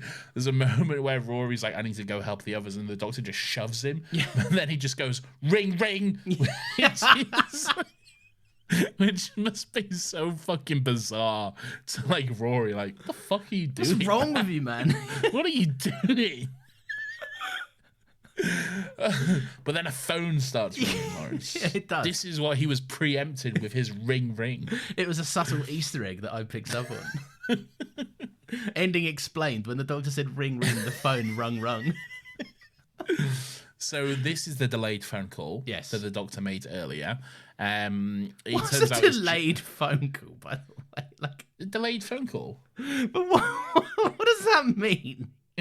A scheduled call. It's fucking silly. Is it? I think so.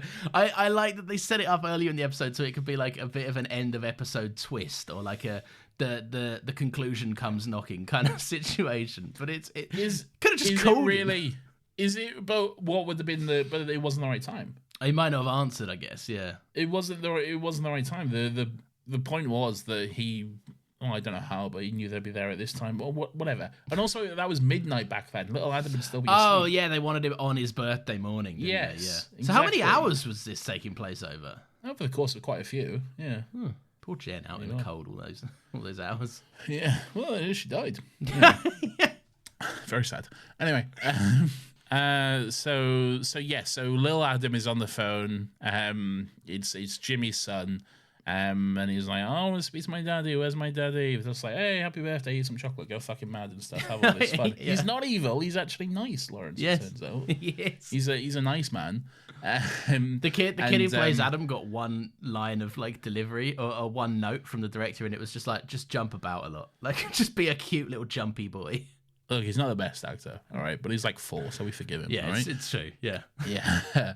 But anyway, Ganger Jimmy, like, is obviously like quite taken aback to see this, and then seeing him like ask for his dad, he like has a moment of realization and rushes back to go help the human Jimmy. I find it very interesting how Jen says, you tricked him into an act of weakness. And then the doctor says, no, I've helped him into an act of humanity, Yeah, it's nice. which I enjoy. I think that's good.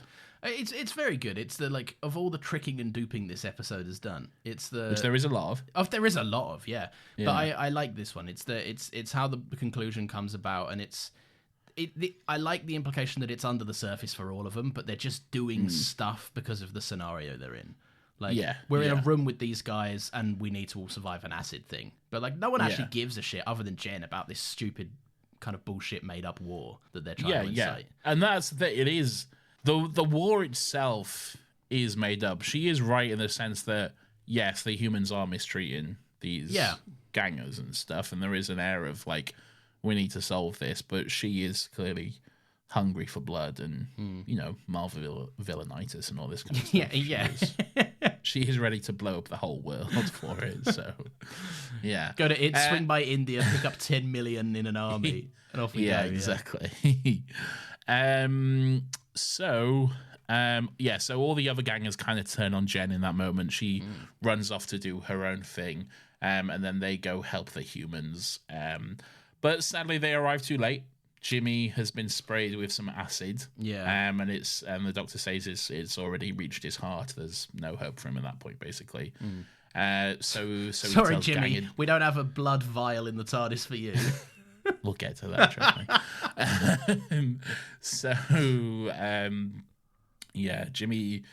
Jimmy tells the ganger version of himself to be a dad, taking off his pendant, which I think is like a wedding ring, maybe. I don't know, it meant something, clearly. I think it was something last week. He might have... I think it was definitely a ring, but I don't know. Is he saying, go fuck my wife, I guess? This is the moment I thought, and you already kind of posed the question to me, but this was the moment I thought, like, a bit of my prejudice came out, because I was like, is Ganger Jimmy going to go home and, like, assume the role of Jimmy, or is he going to go home, explain to his wife, his and deceased Jimmy's wife, hey, I'm not that dude, I'm a slightly different dude? I would say it's best for him to just assume the role of Jimmy, okay? Because why give them that grief if it's not necessary? Why inform them that he has died and he's just a copy in his place? Why do that? Yeah, I guess it's a trick, and he's got Jimmy's blessing, I suppose. The answer is, of course, because they deserve to know. Yeah, but still, it's, I don't know. I would say just don't get the doctor weird to wipe it from your memory, so then you don't have to live with the guilt, and then just go and do it. Yeah, it's tricky. It's an ethical conundrum that will never occur for anyone on the planet. It's true. Yeah. Well, not in this day and age. Anyway. No, but you seen that Black Mirror episode? You seen all Black Mirror? No, but the Haley Atwell, Donald Gleason. Oh, Robot Dildo Boy. Yeah, Robot Dildo Boy. That's what he is. He keeps him in the attic as a little dildo. Yeah, he's just a fleshlight, not a fleshlight, not a dildo. Yeah. I was thinking of what's the female version of a flesh, it's just a dildo. Oh yeah, I have seen that. Unusual episode. That's like series 1, right? Like right out the gate, they were like weird shit. No, I think it's series 2. Is it? Yeah, but right out the gate, they were like weird. Oh shit. yeah, like, Prime Minister fucked the pig. Prime Minister fucks a pig. Yeah. Turns out not that weird. It's real. Yeah. Accurate, it seems. Insane. Who'd have thought it? So yeah, he takes the place. I do like that moment where Jimmy says like go and be a dad, essentially. Yeah. It's lovely, and it's obviously the complete reconciliation between an acceptance of I trust you with my family, you're me. Like, yeah, of course. Yeah, so it's all prejudice aside at that moment. Yeah, it's a nice affirmation of no, you are real. You are as real as me. Yeah, exactly. Which is lovely. There's a very sweet moment where Amy and Rory have a little reunion, and she gives him a very half-hearted smack on the chest, as if to say like, "You tricked us." But also, I love you and I'm glad you're safe and it wasn't your fault. Yeah. She's like, you're an idiot, but you're my idiot and I love you. And I like this. This is, we spoke about this last week. It's the, even though Rory does make moves against Amy and the Doctor, right? It's purely, it's not a point of conflict or contention between them. It's clearly Rory is like, I'm a good person and I'm exploring good person things. And I like that Amy just accepts that. She's like, we don't necessarily see eye to eye on every single thing, but Yeah. You're the man I love, and it's lovely. It is. It is lovely. Very nice moment of Jimmy talking to his son on the phone. You get to see the little excited dance he does. The doctor tells him that he's coming home today. Much like football. Much like football. We'll see. By this time tomorrow, maybe it's not. I couldn't care less either way, to be honest. Yeah. My wife went, do you want to put the football in? I went, no. She went, it's the final. I went, which is also a game of football that I don't care to watch. Isn't it the final today? Yeah, that's what she was saying. Oh, I thought you meant, okay. Yeah. I got you. Right. No, I don't care. I just don't care. Yeah. Yeah. Just whatever. Who cares? A fucking game. Then Then I'm staying up till 5 a.m. for the Oscars. Wow, who's going to win? Which millionaire will win gold trophy? Tweeting cinema for real when it's fucking Poor Things or some shit.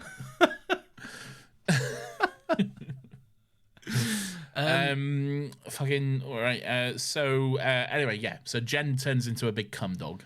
Yeah, it's like I like the design of this. I think it looks bad, but it does look bad. Yeah, in the sense that it's 2011 and they're limited by the budget and what they can do and everything. But yeah, but I do like the kind of it's like a greyhound with like an exposed spine, goopy little cum dog. Yeah, sure.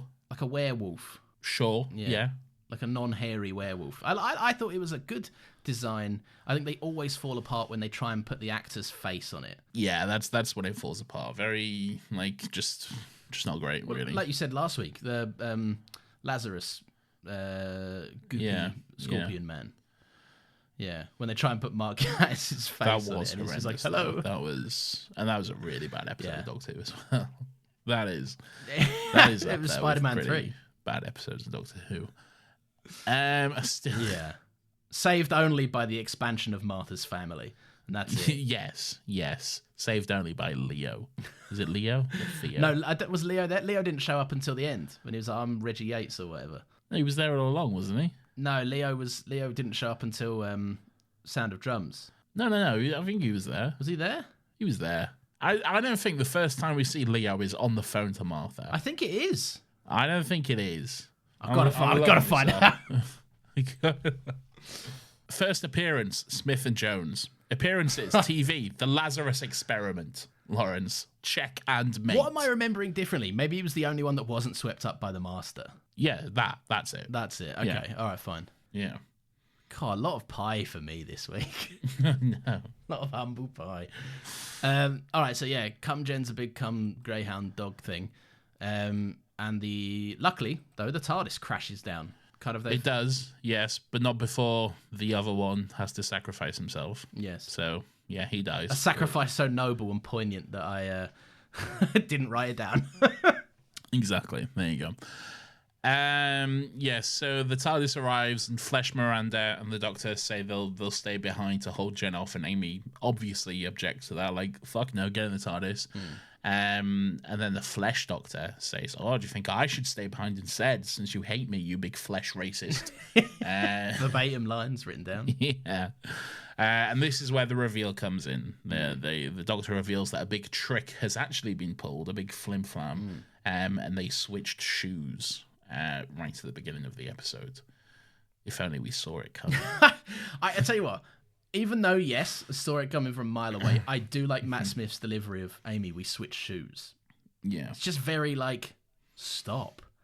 Yeah. Like you don't know everything about this kind of thing. And I like the reasoning of it as well. He says, we had to know if we were truly the same. It was important, vital, we learn about the flesh, and we could only do that through your eyes. It specifically has to be Amy. Yeah. It's although the twist is heavily kind of telegraphed, it is a clever plot device for them to kind of use in the narrative. But I do like that we find out he's obviously the Doctor, previously mentioned in all our notes as the Cum Doctor. Yes. The Doctor actually looks a bit hurt by it. There's a part of him that's like he's not upset that Amy couldn't tell. It's a part of there's a part of him that is the tiniest bit I hoped you'd be better about that. Are you saying he's disappointed? I don't know. I guess maybe a tiny bit disappointed. I don't think so. Do you not? No, I think you're wrong. Oh, no! Oh, God! I think you're wrong and bad at this. No! Yeah. I'm going to stop watching the Oscars. Good. That's your penance for being wrong about Doctor Who. We took your cinephile card. Amy realizes her prejudice and hugs the cum doctor, telling him he was twice the man she thought he was, which is quite nice. That's lovely, yeah. The doctor responds by telling her to push, but only when she tells you to. This is quite a moment. What does that mean? Oh, how sinister. Yeah. So there we go. Very interesting note here where the gang of doctors says, well, now my death arrives, I suppose. And the doctor says, but this one we're not invited to, before quickly moving on.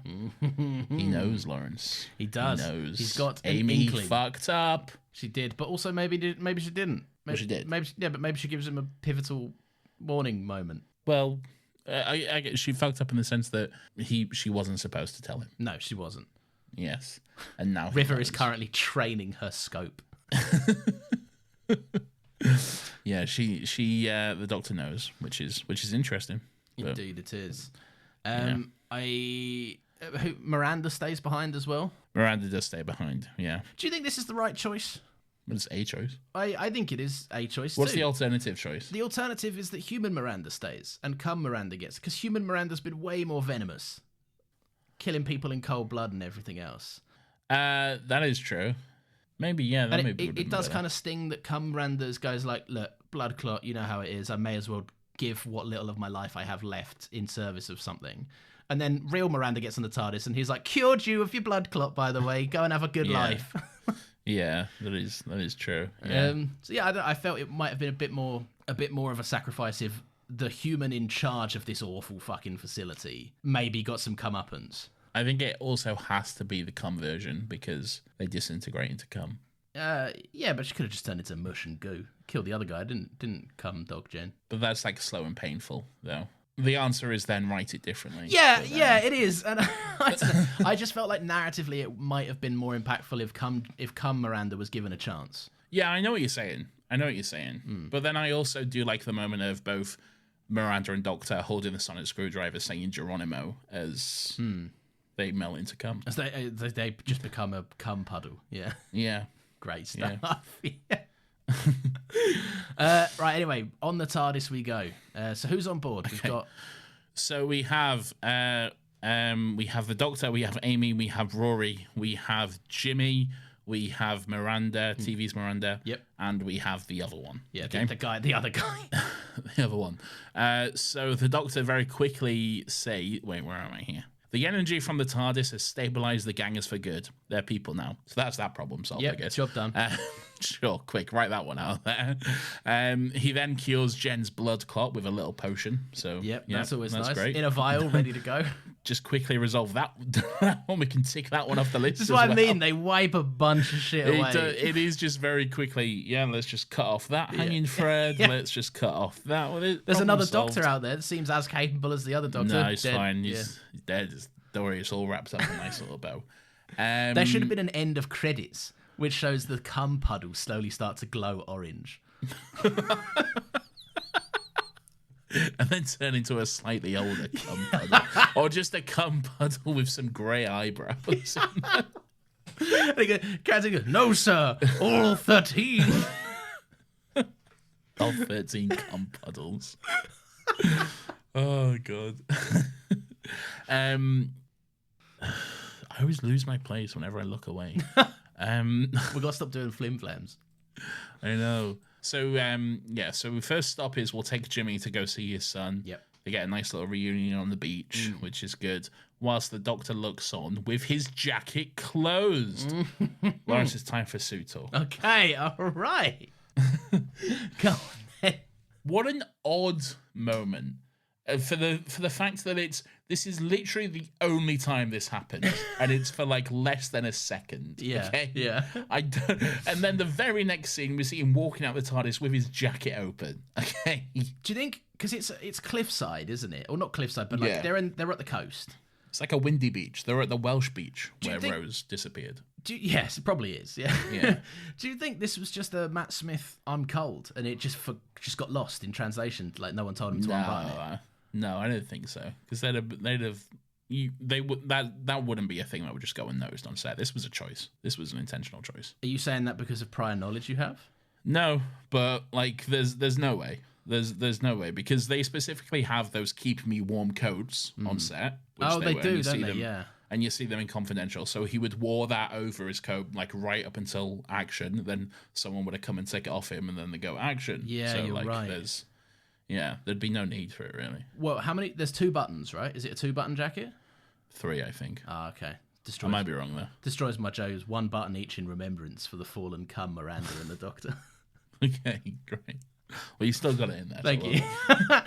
Look, I don't like it. It feels unnatural. I don't like it either. It doesn't look right. No.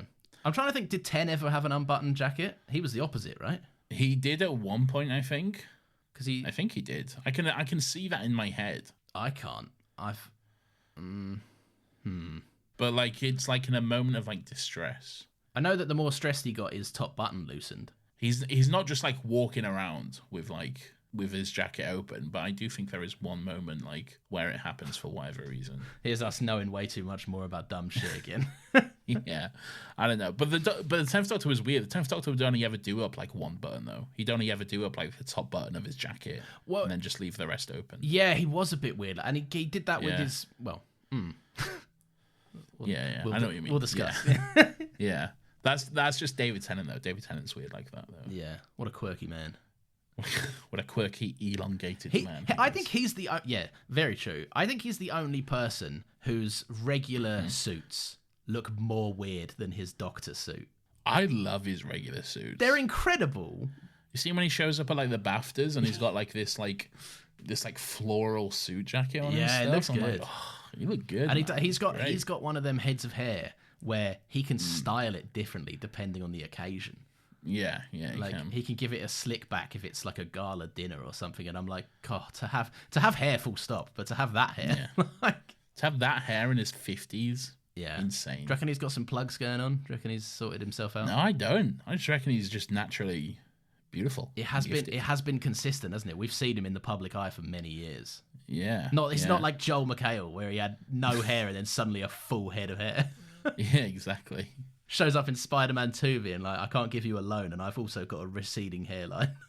And we all know who he was during Spider-Man 2. You know he's in Spider-Man 2. Yeah, but only retroactively. I wasn't watching Spider-Man 2 for the first time going, that's Community's Joel McHale, was I? Even in early Community, I'm like, look at that receding hairline. Where's it gone? I haven't watched Community in a while. Maybe I should rewatch it. It's a good show. We need to get into the ending of this. So, Yes, so... blah blah blah, whatever. They go to talk to corporate and be like, "Yeah, don't kill gangers or whatever." We're going to expose the cum crimes. Yeah, we're going to expose the cum crimes, and they do. Yeah. So good for them, I guess. Indeed. But as the Doctor and Rory are heading off, the Doctor tells Amy to breathe once again, and then she kind of like leans over in pain, clutching her stomach. The Doctor tells Rory to get her to the TARDIS, and inside he explains that she's having contractions and going into labour.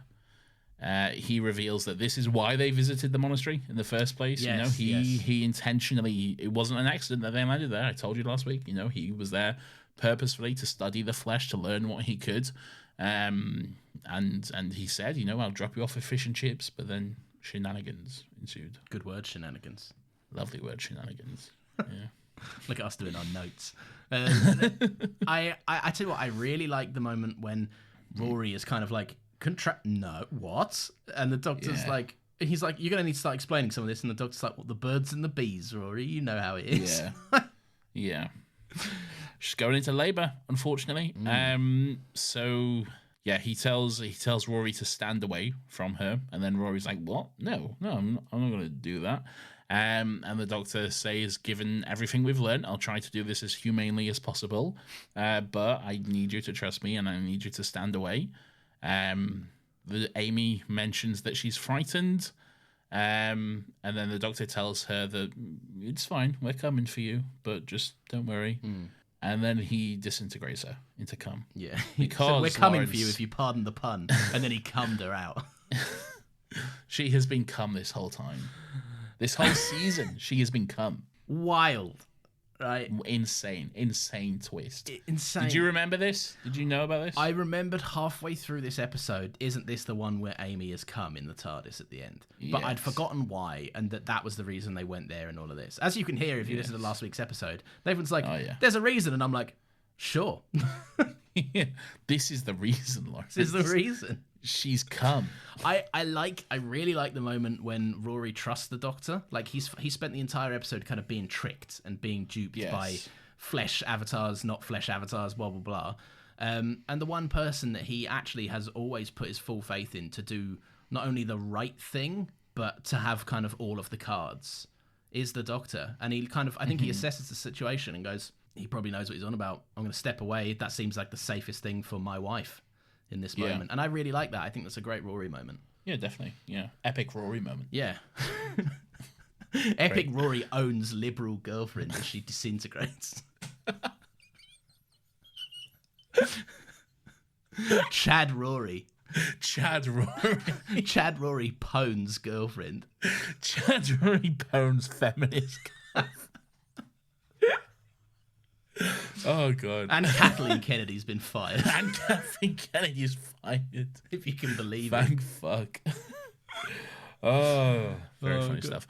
Okay, yes. So Amy has been fleshed this entire time. And I know, you can say like, well, like we just had a whole episode, a whole 2-part storyline saying the gang is a people and they don't deserve to die. And then the Doctor just executes Amy. Okay. Yeah.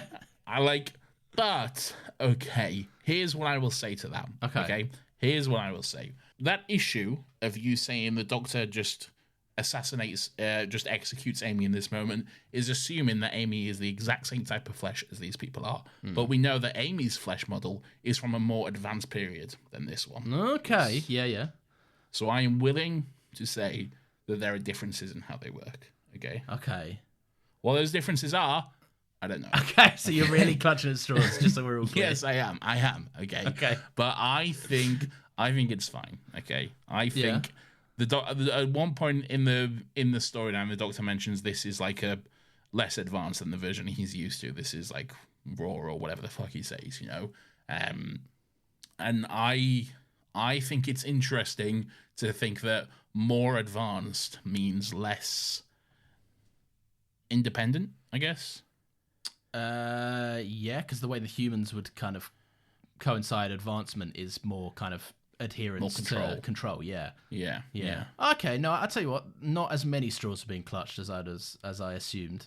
I think you've got a point. I will say someone ratios you on Twitter in the tweet I'm going to. And they might do, and we'll go through an email about it in a moment. Okay. But there we go. All right. So anyway, we see the eye patch woman. She's finally here in the flesh. Yes, so Amy wakes up in a hospital bed in like some kind of like cocoon pod or something. It feels really like a enclosed. They went inside a fucking what are those machines? Those like CAT scan machines. MRI. That's the one. Yes, MRI. Yeah, that's what I mean. Yeah. It feels like they're inside one of them.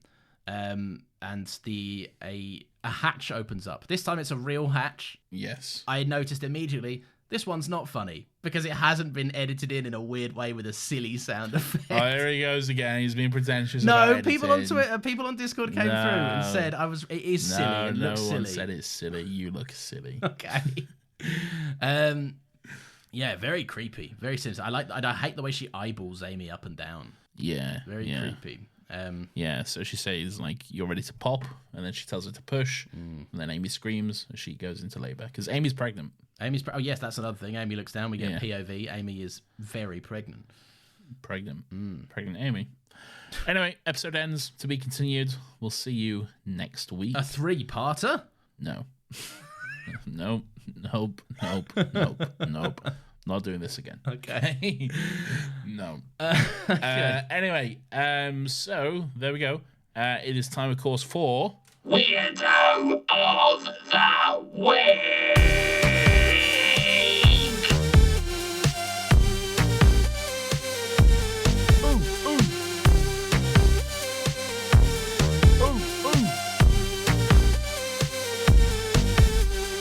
Weirdo. What are you doing?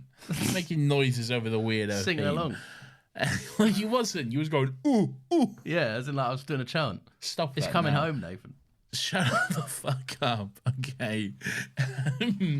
Anyway, this is everyone's favorite segment of the show where we get to take a chance to look back and reflect on some of the weird and wonderful and grubby little characters who come across our screens each and every week, more so this week. Did I do that last week? I can't remember. I probably didn't. We only remember our the podcast we're currently recording. Can't ask us to recall that far back. Anyway, Lawrence, who's your weirdo for this week? It's Come Jen. Ooh. Indeed. I don't know what that was. I think that was you having something of your own. Anyway, go on. No, it's Come Jen, mostly because not for like any specific I noticed something weird moment, but Come Jen is a weirdo in general. I think she's the only cum person that keeps going like, look who the real monsters are, while she elongates her chin and turns into dogs and stuff like. You know, she's... No, but Lawrence, forgive me, but that might be intentional. Yeah, I'm aware of that. So I'm just saying the character in itself, and yes, it's written. Might to be intentional that Jen at one point says, "Who do you think the real monsters are?" You know, maybe there's something to that. You know, I'm just saying that she's turning into freak werewolves and committing war crimes on her own side. Like it's intentional, but she's written to be a weirdo, so I'm happy to call her fair. one. All right, fair enough. My weirdo is Rory. Okay. Is it because he's lurking? No, it's not because he's lurking. It's because he's a fucking idiot, right?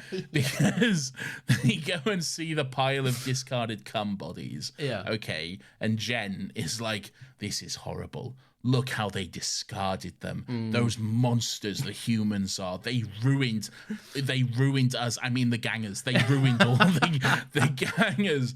And like, why is Rory not like, okay, yeah, are you okay? Or like, at no point does he question Jen's behavior. In that scene, Jen is given the most villainous monologue ever at that moment. It's like an Amazing Spider-Man. You know, with the lizards, when Peter Parker goes to see him, he's like, "What do you think about lizards?" And he's like, "I fucking love lizards. Yeah, lizards are sick. Lizards are so cool. We should all want to be like lizards." Anyway, no, I don't know who that giant lizard is, but I wish it was me. He's got like half lizard scales on his face, and Peter's like, "What's that?" And he's like, "Nothing but lizards." Nothing. Unrelated point, but lizards are also, cool. Yeah, also on an unrelated point, my arm grew back. You know, like lizards can do. Lizards can do that too. That's also unrelated. Yeah. Anyway, but I'm not that lizard. Anyway. Do I look like the mayor of Tokyo to you? Anyway, now I gotta go do lizard stuff. I mean, science. I gotta go science. I gotta go be a lizard. Back to the science lab for me, I reckon. Definitely not the sewers. Okay. Anyway, yeah. It just felt very like, I'm ignoring this for the plot reasons, you know? Oh, that's fair. Yeah, I think. Yeah, all right, I'll take that. I'm annoyed I didn't pick it, but that's fine. You should be. I am. Nathan, I don't know if you're aware of this, but it is that time of the show where we get the audience to have their say. I know, if you can believe it. What happens is Nathan tweets out a post, lets everyone know what episode we're recording and when, and then our lovely, lovely loyal listeners get to send in their thoughts, and we get to read out some of them. So, starting with the emails, because apparently I have a short attention span, according to Nathan. You do. He will kick us off with an email from Edward Alsop, who says, "Hey guys." He's getting a lot of play, this Edward Alsop. He is. Maybe I should cut him off. He says, Edward says, "Cum City Part 2. Hey guys, episode review. Just a lot of cum in it. Yeah. I have just started Series 6, and I will catch up eventually. Just as a random little thought, Series 3 finale is a 3-parter. So there we go. Correct. I disagree. But there we go. Saw a post the other day saying that the worst way to watch Doctor Who would be in chronological order. Not really sure how that works. Just looking at New Who, is Fires of Pompeii the earliest set episode? I don't think there's anything pre-Jesus. There definitely is. The last episode would be Utopia, which I think would be a shit reveal of the origin of events in the Series 3 finale, and would not provide any payoff at all. As always, keep up the good work. Nathan, I think you'll need some potatoes for the next episode, because it's a banger. Live, laugh, toaster bath. Edward, sent from my work laptop. There we go. Chronological Doctor Who. Yeah, that's awful. Never do that. Because then you'd also like have to watch like 5 minutes of this episode and then Yeah, that's true. Yeah, you'd have to really You get know? in there with a scalpel. yeah, because like there's some like moments where it goes back and forth and stuff. There's definitely some pre-Jesus stuff in Doctor Who, definitely. Also, I'm sure no one needs to hear this, but like companion and character arcs are written in this way that the show comes out. yeah. I guess your way around that could be like whatever the main setting of an episode is, just go with that. But then even so, like you're all over the place. Yeah, and I'm pretty sure some episodes later on in the show get very like we're gonna go all over the gaff here. Yeah. Yeah. It's how when people say the only way to watch the MCU is in fucking timeline order. Oh, it's I'm like, awful. You're so wrong. Yeah. The only exception to that rule, Black Widow. That is literally the only exception to that rule. Yeah, because that's a movie that should have come out. Yeah, because it should have come out when it was set. Yeah. But it didn't. They forgot about it and then did it like 5 years later. Yeah, you know that character that you'll love and is dead? Yeah. Anyway, here's a movie. It's set earlier. Don't worry about it. We forgot, all right? Yeah, that is the only exception to the rule, actually. Yeah, you're right. Yeah. Weird. Yeah. Anyway, stupid. Don't watch Doctor Who in chronological order. This email comes from Billy Who says, "Hello, Lawrence, and a very special hello to my new science boy, Nathan. I was so proud to hear you talk about the science of asteroid belts. Oh, no. That I felt compelled to write in and talk about it more with No. you. You've done this. What follows is on you." Not me. I didn't do this. He's talking to me. So the asteroid belt, as we know, it is a collection of space rocks floating between Mars and Jupiter. It spans about 1 AU, that's 92 million miles, 148 million kilometers, or about the distance between the Earth and the Sun, and sits between 2.2 and 3.2 AU from the Sun itself. The reason why we have the belt is quite interesting. You see, most star systems in the universe are actually binary star systems, or at least from what we've observed. Beyond that number, it gets insanely difficult for the orbits to stabilize. See the three-body problem. I don't know what that is. Unless than that, it can be... right? Shut up. Unless than that, it can be hard to capture enough debris to ignite a star. Our star system got close to being a binary star system, but Jupiter isn't quite dense enough to ignite. It is, however, strong enough to have a massive gravity fields that tug on space debris just enough to stabilize a field of rocks partway between it and the Sun, hence the asteroid belt. As for the density of the belt, Nathan is absolutely correct. The average distance between two asteroids, according to earthsky.org, is about 600,000 miles, or at least 1 million kilometers. You'd have to be the worst pilot in existence or going exceptionally fast with exceptionally bad luck to hit one trying to avoid another one. Despite this, there are still millions of asteroids in our local belt, just spread out too far to be a danger to anyone flying by. Once again, I'm proud of Nathan for bringing science into the discussion. Lawrence, be better. No, I won't be. You got told off. As always, take what I say with a grain of salt, as I am, after all, just some idiot. Love the pod. Keep up the great work. P.S. As of a month ago, I am officially a paid idiot working for a research company as a real physicist. Nice. Great for my career, horrible for my ability to keep up with new Doctor Who episodes, but I still always listen to the pod anyway. Billy, that is amazing. Congratulations. Yeah, for sure. That's wicked. You are a very smart individual, certainly smarter than either of us. So Now you need to convince a load of other nerds to listen to the show and write in every week. Yeah. But say it's not guaranteed that we'll read their emails on the pod. No, say it is. And they've got 4 seasons to realise it won't be going forward. Oh, no. Okay. So this next email comes in from Ari Masters, who says, "Still got thoughts? Is Rory a sexy rodent man? Hello, guys. Hello from Texas. Hello. Texas. Howdy. Howdy indeed. Who says Texas? Texars. Me. Texas. Texas? As in tech and text bottom? No, as in Texas, Yeah. but Texas. Should be Texas when you think about it, shouldn't it? I don't think you're understanding what I'm saying. No, I am. I'm just derailing it because I have no idea. Okay, great. Thank you. Great. I think it's Carl Urban in Thor. You're right. You're bang on right. Yeah. With the guns. He picks up the guns and he's From like, Texas. I'll just pick these up from Texas. Yeah, that makes sense. It would make sense for it to be Carl Urban as well. Yeah. Behold my stuff. Do you reckon he's good. got the honorary British title, hasn't he, for all of his commitment to the roles? No, after his diabolical accent in The Boys. No, but he's held in the same breath as Go on, son. Have a bump. Yeah, I feel like we've reclaimed him. Do you know what I mean? Just because of his commitment to the Guy Ritchie bit. No, he's Australian. Okay, they can keep Or it. maybe he's from New Zealand. I don't know. I think he's New Zealand. He's one of them, anyway. Yeah. They're both the same, pretty much. Homelander's got me bleeding son. Homelander's got me bloody boy, ain't he? Anyway, hello from Texas. I'm newly caught up on the podcast, and thank God, because I have an urgent question about this era of the show. Whoa. I was recently scrolling on twitter.com, and I came across this article from the New York Times. Who is a rodent man? They have also then linked to the article.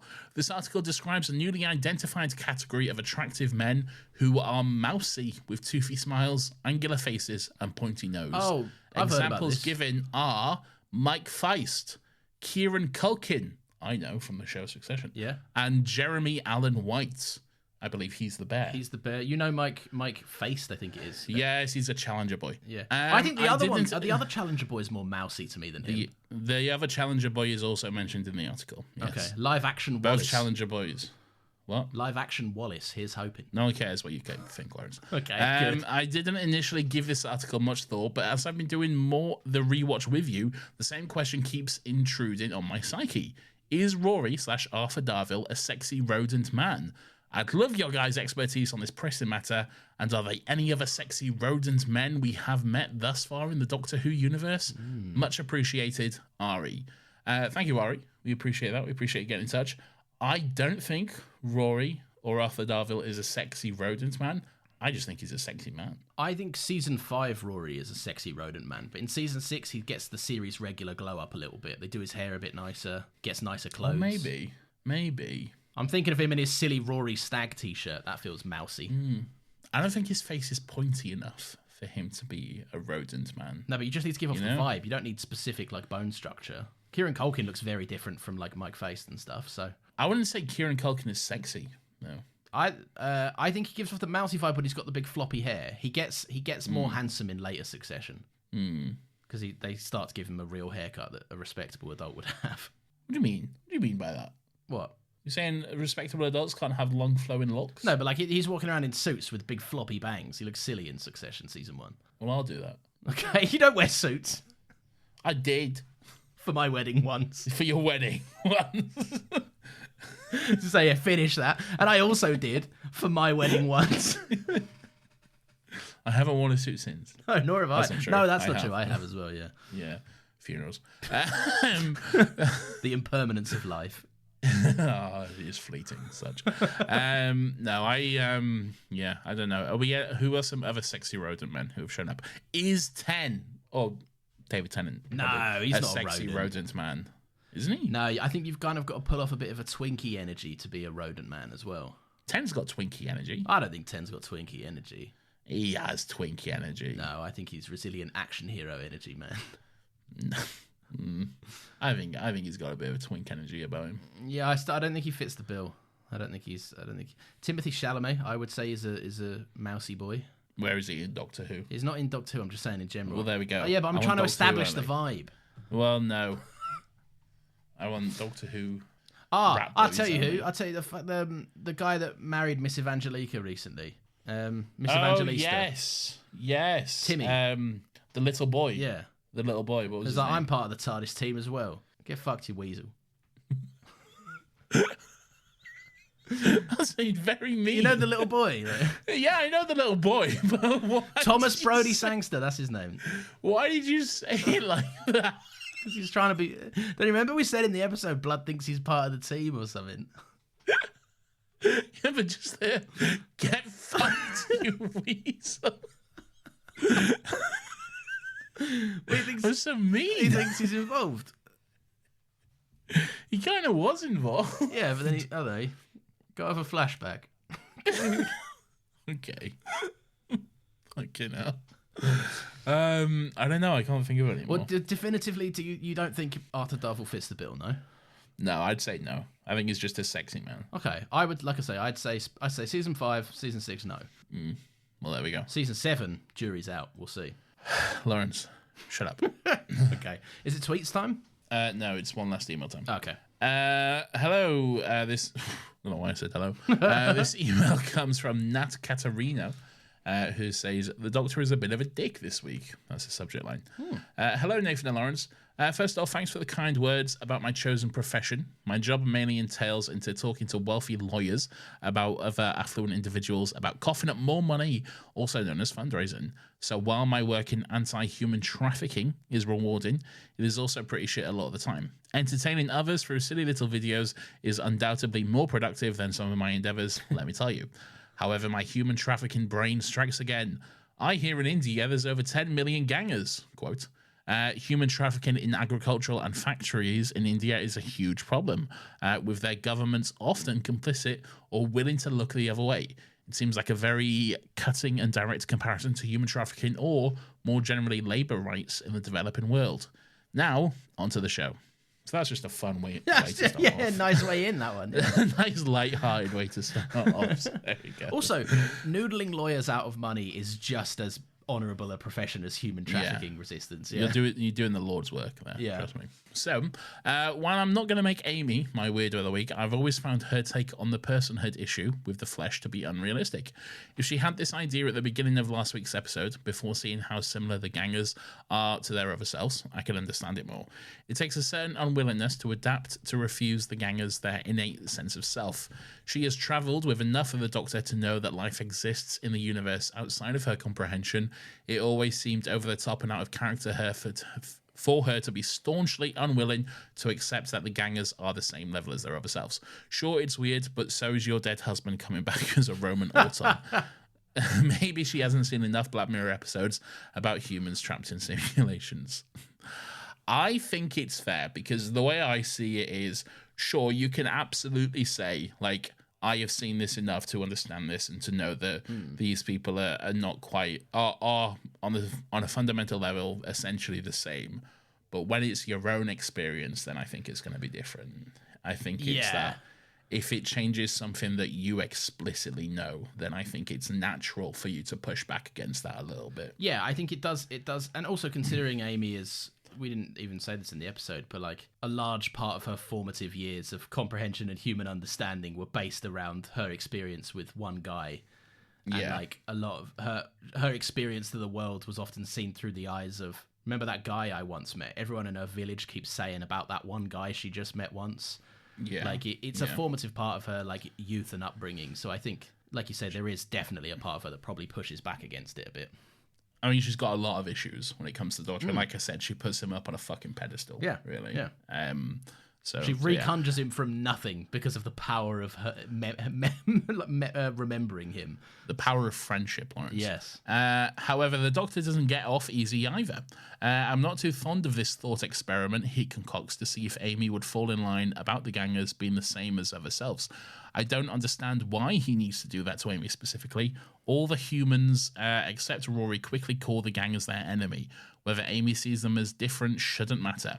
It comes across as the writers emotionally manipulating the situation to make the ending more of a gut punch without a solid reason for lying to Amy about who the ganger Doctor was. This is the first of many ways Amy's agency is stripped from her without a convincing enough reason. Interesting. Okay, Rory, baby, honey, sweetie. I know your ego is getting a kick out of Jennifer's adoration, but wake the fuck up and realise when you're being manipulated. Also, Ganger Jen's dialogue about needing a big, strong man makes me so internally sick with cringe and secondhand embarrassment every time. Speaking of cringe, the wall of eyes did look like something out of Monty Python, and the Ganger Jennifer monster looks even worse than Lazarus did. Do better. Did she look worse than Lazarus? Oh, I can't say that for certain. I think Lazarus looked fucking horrible. I think they'd be on par if we ever saw Jen super up close and still. They do. In Lazarus, they were proud of that. And you see many close-ups. We do see quite a lot of Lazarus in that episode. Yeah. But it looked bad. Like under fluorescent lighting as well. Like he's there playing in my head, it looks like a PS1 video game character. Yeah. And I'm fine with that. It's Doctor Who. Yeah, but I think it looks better than... I think Jen looks better than Lazarus, I would say. Marginally, and I also think that's... Like I say, if we had as much coverage of Jen as we had of Lazarus, I think we'd have a different conversation. Lawrence, shut up. Throughout these two episodes, the Doctor has clearly stated that gangers born of the flesh are alive. They are just as entitled to the lives of their human counterparts, not only because of their ability to think and feel as living beings, but because they have had their human lives, memories, and emotions poured into their flesh gangers. In the Doctor's opinion, it makes them a perfect copy of a human being, are entitled to live the life they believe to be theirs. He even takes a group of them, one human, two flesh gangers, sounds like a fun video, to their company headquarters so they can make a stand for flesh rights. In the very next scene, upon revealing that Amy has been a flesh ganger the whole time, he tells Rory to step away so he can dissolve her. He states that he needs to block the signal between the Amy ganger and the flesh for reasons. He does so without adequately explaining the situation to Amy or Rory. He does so in direct contrast to his previous philosophical stance that flesh gangers are just as alive and entitled to life as their human originals. He positions the original human Amy as their Amy, saying they will come and find her. Not pun intended. Saying they will come and find her when the ganger Amy is right before him. He is treating ganger Amy the same way she treated ganger Doctor. The Doctor is the ultimate hypocrite in this moment. I'll keep on reading, then we can come back and revisit this. The message here is incredibly convoluted. Are they trying to say that Amy's prejudice regarding gangers versus humans is because she was programmed to try and fool the Doctor into not realizing that she was a ganger? We don't know this right now, but we can assume that whoever holds Amy hostage has transferred her emotions, memories into the Amy ganger, just like they did at the Acid Factory. Why then does Doctor think it's okay to effectively kill this valid life form? The flesh in nature, where human Amy is even more advanced than the flesh at the Acid Factory. It stands to reason that this ganger Amy is even more involved and more worthy of existence. One answer could be that the Doctor needed to kill ganger Amy so that Amy's kidnappers could no longer track them through her ganger. However, without the Doctor saying this, it just comes across as him being angry about the situation and not caring anymore about flesh gangers' right to live. I don't know if my weirdo of the week is the Doctor for all the hypocrisy mentioned above, or the writers for their mixed messaging. 6 of one, half a dozen of the other. Next week, stay tuned for a very serious message about Moffat using a woman's body to enact trauma and whether it's worth it for the story. Spoiler, it definitely isn't. Thanks as always for a wonderful podcast. You make this horrid 100-degree summer a bit more bearable. Lots of love, Nat, she, her. 100 degrees sounds fucking horrible. Yeah, that really does. I does. know that's Fahrenheit, not Celsius, but still. Yeah, because you'd be toast. Because I'd be fire. Yeah, yeah. I'd be dead. That's what I'd be. Yes. So, yeah, I can see what Nat is saying with this. Yeah. I think within the context of the episode, because everything I said earlier, that's like all stuff I thought about after the fact, you know? Yeah, that's not in the episode itself. I think within the context of the episode, it can definitely come across as just in complete contrast to the entire message of the episode, really. Yes. So I totally get it. I get it. I think there's also sometimes, like, things have... when you think about watching TV, right? Like, these episodes, as much as we have a Rewatch podcast, are not meant to be dissected at this critical level. Like, watching TV sometimes, I think there is... What's more entertaining as a viewer? If the Doctor has a monologue about what's happening, or if the Doctor suddenly shock turns Amy into goo. Yeah. And then, as an audience, there's a big to be continued, and you go, what?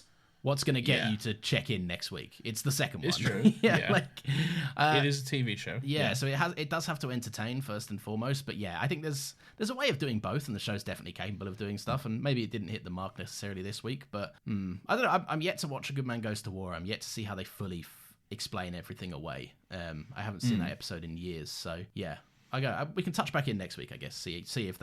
See if it was worth it, like Nat seems to think it wasn't. Oh, there we go.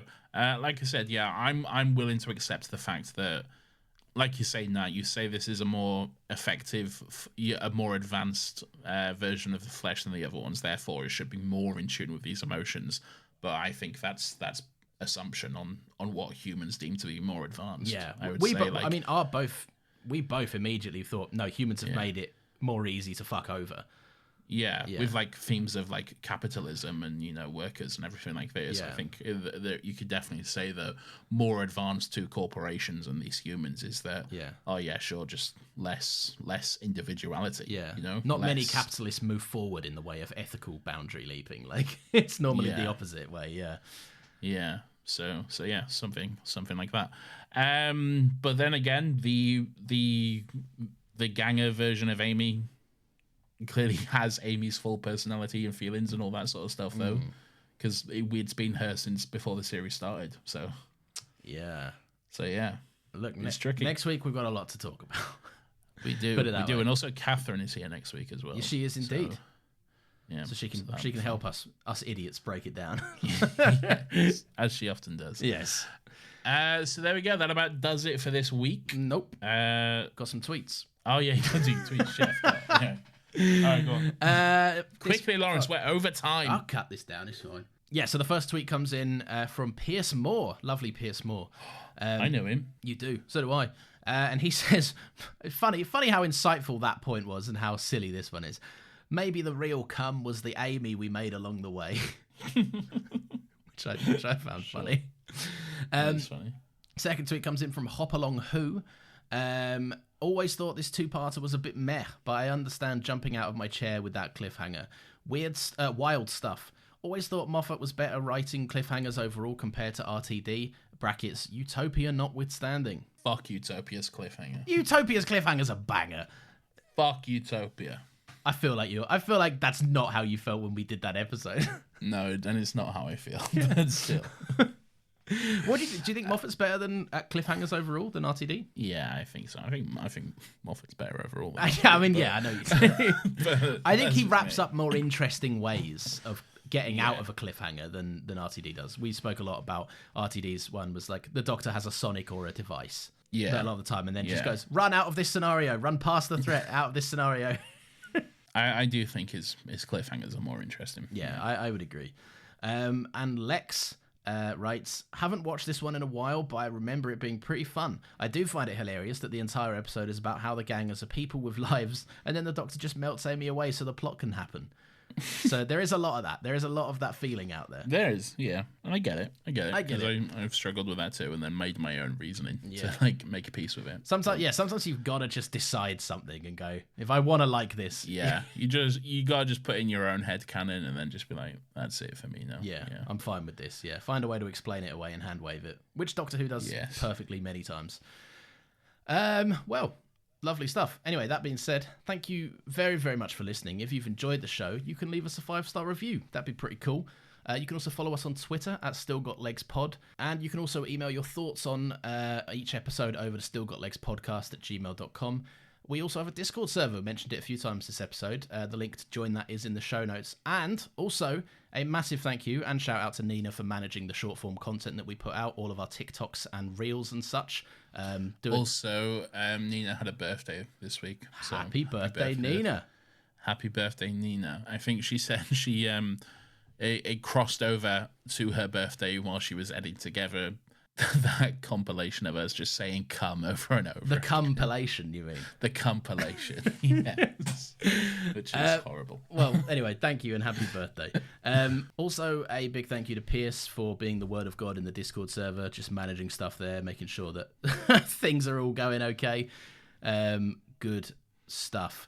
If you do feel so inclined, we have a Ko-Fi link in the show notes if you want to help us out with the running of both of the shows. Obviously, no pressure. Episodes are still going to be up free for everyone forever. And speaking of shows, Nathan, we have another one, don't we? Another podcast. We bloody do. Great. Go and find it. I'll do. Yeah, it's a longer one, to be fair. Yeah, thank you very much for listening. We will see you next Monday at 10 a.m., hopefully to talk about far less cum. There's still some cum there. There'll still be some cum talk. There'll still be some cum talk. Well, that's how it goes. You've got to fade out the cum. You can't just suddenly. You got to wean yourself off the cum. You gotta go cum turkey. Just say goodbye and press the button. I've pressed the button, Lawrence. The music is coming in. Goodbye. Bye. And come.